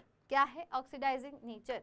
अब देखो यहाँ पे क्या है, द फ्लोरीन हैज, अब मैंने क्या बोला था, मैंने यहाँ पे लिखा है कि जिसकी जितनी ज़्यादा इलेक्ट्रॉन एफिनिटी उसका उतना ज़्यादा ऑक्सीडाइजिंग नेचर। अब आप बोलोगे कि मैम क्लोरीन की ज़्यादा इलेक्ट्रॉन गेन एंथैल्पी थी फ्लोरीन से, बोलोगे तो मैम इसकी ज़्यादा इलेक्ट्रॉन गेन एंथैल्पी है तो ये बेहतर ऑक्सीडाइजिंग एजेंट होना चाहिए, बट ऐसा नहीं है। ऑक्सीडाइजिंग एजेंट फ्लोरीन सबसे बेहतर होता है, even though electron gain enthalpy chlorine की ज़्यादा है। ये बहुत इंपॉर्टेंट है, इतनी बार आता है क्वेश्चन कि इलेक्ट्रॉन गेन एंथैल्पी, अपने अंदर इलेक्ट्रॉन लेने की क्षमता तो क्लोरीन की ज़्यादा है, क्योंकि क्लोरीन का साइज बड़ा है, फ्लोरीन तो छोटू सा है तो रिपल्शन बहुत करता है, वो आने नहीं देता अपने अंदर इलेक्ट्रॉन, ठीक है। बट ऑक्सीडाइजिंग पावर की बात करती हूँ, वैसे तो generally oxidising power directly proportional electron affinity, जो अपने अंदर जल्दी से इलेक्ट्रॉन ले लेता है वो उतना ज़्यादा ऑक्सीडाइजिंग है। बट इसमें एक एक्सेप्शन है कि क्लोरीन अपने अंदर जल्दी इलेक्ट्रॉन ले लेता है, फिर भी फ्लोरीन पूरी पीरियोडिक टेबल में सबसे बढ़िया ऑक्सीडाइजिंग एजेंट है, या ऑक्सीडाइजिंग पावर उसकी सबसे ज़्यादा है। क्योंकि ऑक्सीडाइजिंग पावर ना केवल एक फैक्टर पर डिपेंड नहीं करती, जैसे यहाँ पे बता रखी है, बहुत सारे फैक्टर्स पे करती है जो हम क्लास 12 में पढ़ेंगे। तो इसी की वजह से fluorine is more oxidising power than chlorine, because fluorine has more standard reduction potential. अब रिडक्शन पोटेंशियल क्या नहीं पता ना आपको, ये हम पढ़ेंगे 12th क्लास में। बस अभी आपको ये ध्यान रखना है कि किसकी ऑक्सीडाइजिंग पावर ज़्यादा है, किसकी इलेक्ट्रॉन गेन एंथैल्पी ज़्यादा है। 12th में जब ये भी पढ़ लेंगे तो और अच्छे से समझ आ जाएगा। नेक्स्ट है electron affinity is directly proportional to reactivity. जितनी ज़्यादा जल्दी से वो अपने अंदर इलेक्ट्रॉन ले लेगा उतना रिएक्टिव है ना। जैसे कि आपके एस ब्लॉक एलिमेंट्स क्या कर रहे थे, S block elements electron lose कर रहे थे। जो जल्दी से इलेक्ट्रॉन लूज कर देता है, जिसकी कम आयनाइजेशन एनर्जी, वो सबसे ज़्यादा रिएक्टिव। जैसे जैसे मैं नीचे जा रही थी वो जल्दी से इलेक्ट्रॉन लूज कर रहे थे, साइज बड़ा हो रहा था, यार लेके जाओ मेरे इलेक्ट्रॉन नहीं चाहिए मुझे। साइज छोटा है तो वो अपने पास ऐसे संभाल के रखते हैं, साइज बड़ा है तो लेके जाओ, बहुत बड़ा है हमारे पास बहुत इलेक्ट्रॉन्स है आप लेके जाओ, है ना। तो वो बहुत रिएक्टिव है। सिमिलरली जिसकी इलेक्ट्रॉन एफिनिटी ज़्यादा है पी ब्लॉक में, जो जल्दी से अपने अंदर इलेक्ट्रॉन लेता है वो सबसे ज़्यादा रिएक्टिव, तो डायरेक्टली प्रोपोर्शनल टू रिएक्टिविटी। तो ये क्या बनाते हैं, अनायंस बनाते हैं। इलेक्ट्रॉन गेन करोगे तो नेगेटिव चार्ज आएगा, अनायंस ही बनाओगे, और इनकी बॉन्ड आयोनिक इन नेचर होती है। कैसी होती है? Ionic in nature. नेक्स्ट है ये इलेक्ट्रोनेगेटिविटी के भी डायरेक्टली प्रोपोर्शन होता है। अब ये सारी टर्म्स क्या हैं, electron affinity, electron gain enthalpy, electron negativity, तो कंफ्यूज नहीं होना। इलेक्ट्रॉन एफिनिटी और इलेक्ट्रॉन गेन एंथैल्पी एक ही बात है, अपने अंदर पूरा का पूरा इलेक्ट्रॉन लेने की क्षमता। बस इसमें डिफरेंस ये है, इलेक्ट्रॉन गेन एंथैल्पी नेगेटिव होती है वैल्यूज, इलेक्ट्रॉन एफिनिटी की वैल्यूज होती हैं पॉजिटिव, बट ट्रेंड रहता है सेम, ट्रेंड दोनों का सेम है। इलेक्ट्रोनेगेटिविटी क्या है? इलेक्ट्रोनेगेटिविटी क्या है? जैसे मैंने फ्लोरीन लिया, फ्लोरीन है, अब ये क्योंकि ये सबसे ज़्यादा इलेक्ट्रोनेगेटिव होता है क्योंकि इसके अंदर सबसे ज़्यादा इलेक्ट्रॉन अट्रैक्ट करने की क्षमता है। ये क्या करता है? फ्लर्ट करता है इलेक्ट्रॉन के साथ, ऐसे ध्यान रखो। जैसे कि इलेक्ट्रॉन गेन एंथैल्पी में तो शादी हो गई, घर लेके चला गया इलेक्ट्रॉन अपने, यहाँ पे ये घर वर नहीं लेके जाता। यहाँ कोई भी एटम हो, जैसे हाइड्रोजन लगा दिया, हाइड्रोजन के इलेक्ट्रॉन से फ्लर्ट करता है, अपनी तरफ खींचता है, पर कहीं लेके नहीं जाता, बस खींचता है, थोड़ा सा अपने पास रख लेता है, दैट इज इट। जैसे कि एक बॉन्ड बनी, ये हाइड्रोजन का इलेक्ट्रॉन है, ये फ्लोरीन का इलेक्ट्रॉन है, तो इस प्रकार से बॉन्ड बनती है। हमें लगता है कि हाइड्रोजन का इलेक्ट्रॉन हाइड्रोजन के पास है, फ्लोरीन का इलेक्ट्रॉन फ्लोरीन के पास है, और बीच में बॉन्ड बन गई। बट फ्लोरीन तो और चंट चालाक है। फ्लोरीन क्या करता है? फ्लोरीन बहुत इलेक्ट्रोनेगेटिव को क्या करता है, हाइड्रोजन का इलेक्ट्रॉन, ये बॉन्ड है ना, अपनी तरफ खींच लेता है, अपनी तरफ ले लेता है, और इसके ऊपर आ जाता है डेल्टा नेगेटिव चार्ज, इस पे आ जाता है delta positive charge. Negative positive, इस पे ज़्यादा इलेक्ट्रॉन चले गए ना तो इस होता है नेगेटिव चार्ज। तो इलेक्ट्रॉन नेगेटिविटी में कोई इलेक्ट्रॉन अपने घर नहीं लेके जाता है, बस खींचातानी होती है इलेक्ट्रॉन्स की। तो अब मैं पीरियोडिक टेबल की बात करती हूँ, तो यहाँ पे सेम ट्रेंड फॉलो होता है। ये एस ब्लॉक है, ये डी ब्लॉक है, और ये पी ब्लॉक है, ठीक है। तो क्या होगा, जब मैं इस साइड जाती हूँ ग्रुप 17 तक, ग्रुप 17 तक की बात कर रही हूँ, तब आपकी इलेक्ट्रॉन नेगेटिविटी EN से रिप्रेजेंट कर रही हूँ, इंक्रीज होती है। बहुत इंपॉर्टेंट पॉइंट है, इलेक्ट्रोनेगेटिविटी इंक्रीज होती है, और जैसे जैसे आप डाउन द ग्रुप जाते हो तो आपकी इलेक्ट्रोनेगेटिविटी डिक्रीज होती है, अपनी तरफ इलेक्ट्रॉन अट्रैक्ट करने की क्षमता, ठीक है, अट्रैक्ट करने की क्षमता।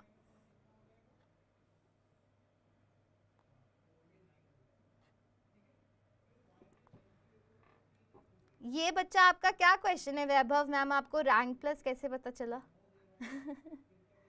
बेटा व्हाट इज दिस क्वेश्चन, मुझे आपका क्वेश्चन ही समझ आया।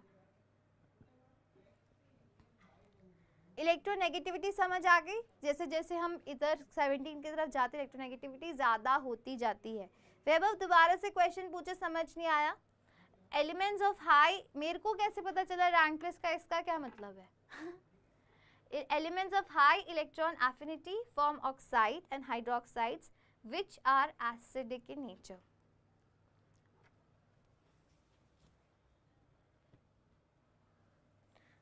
क्या पूछना चाह रहे हो? मेरे को अब ना थोड़ी ऐसी क्यूरियोसिटी हो रही है कि वैभव पूछना क्या चाह रहा है मेरे से, मुझे समझ में नहीं आया। अब है एलिमेंट्स जिनकी हाई इलेक्ट्रॉन एफिनिटी होती है, जो अपने तरफ इलेक्ट्रॉन्स लेके चले जाते हैं, फॉर्म ऑक्साइड एंड हाइड्रोक्साइड जो एसिडिक in नेचर होते हैं। याद रखना कि जो आपकी ये वाले ऑक्साइड जो हाइड्रो, मैंने अभी पहले ही बताया था वैसे तो आपको कि जो नॉन मेटल्स होते हैं वो एसिडिक ऑक्साइड्स बनाते हैं, बताई थी ये चीज़। तो यहाँ पे यही चीज़ आपको ध्यान रखनी है कि जो मेटल्स जो नॉन मेटल्स होते हैं वो आपकी एसिडिक ऑक्साइड्स बनाते हैं। जो आपके नॉन मेटल्स होते हैं वो आपकी एसिडिक ऑक्साइड्स बनाते हैं, एसिडिक ऑक्साइड्स। ऑक्साइड क्या होता है? किसी भी एलिमेंट का ऑक्सीजन से रिएक्शन कराओगे तो ऑक्साइड बनेगी।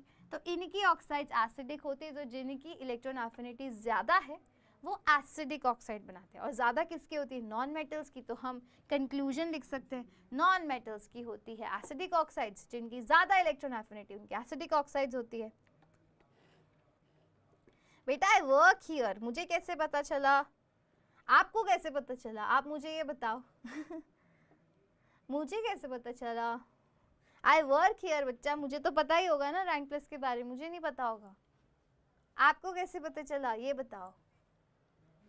फिर इलेक्ट्रोनेगेटिविटी कल से स्टार्ट करेंगे, ठीक है, और जानेंगे इलेक्ट्रोनेगेटिविटी के बारे में, ठीक है। आज का सेशन यहीं तक रखते हैं, जब तक मैं वैभव का एक क्वेश्चन अगर इसको और पूछना है या इसको बताना है। आपका सीनियर मेरा भैया है। अच्छा, कौन कौन बच्चा आपके, कौन भैया है?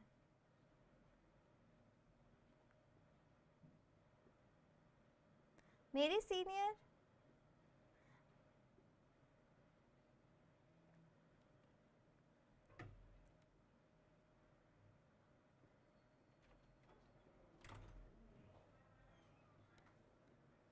अच्छा ओके ओके, अच्छा मुझे नहीं पता था, ठीक है। मुझे रैंक प्लस के बारे में कैसे पता चला? क्योंकि मैं इसी फील्ड में हूँ तो इसलिए मुझे पता है सारी कंपनीज के बारे में, और क्या।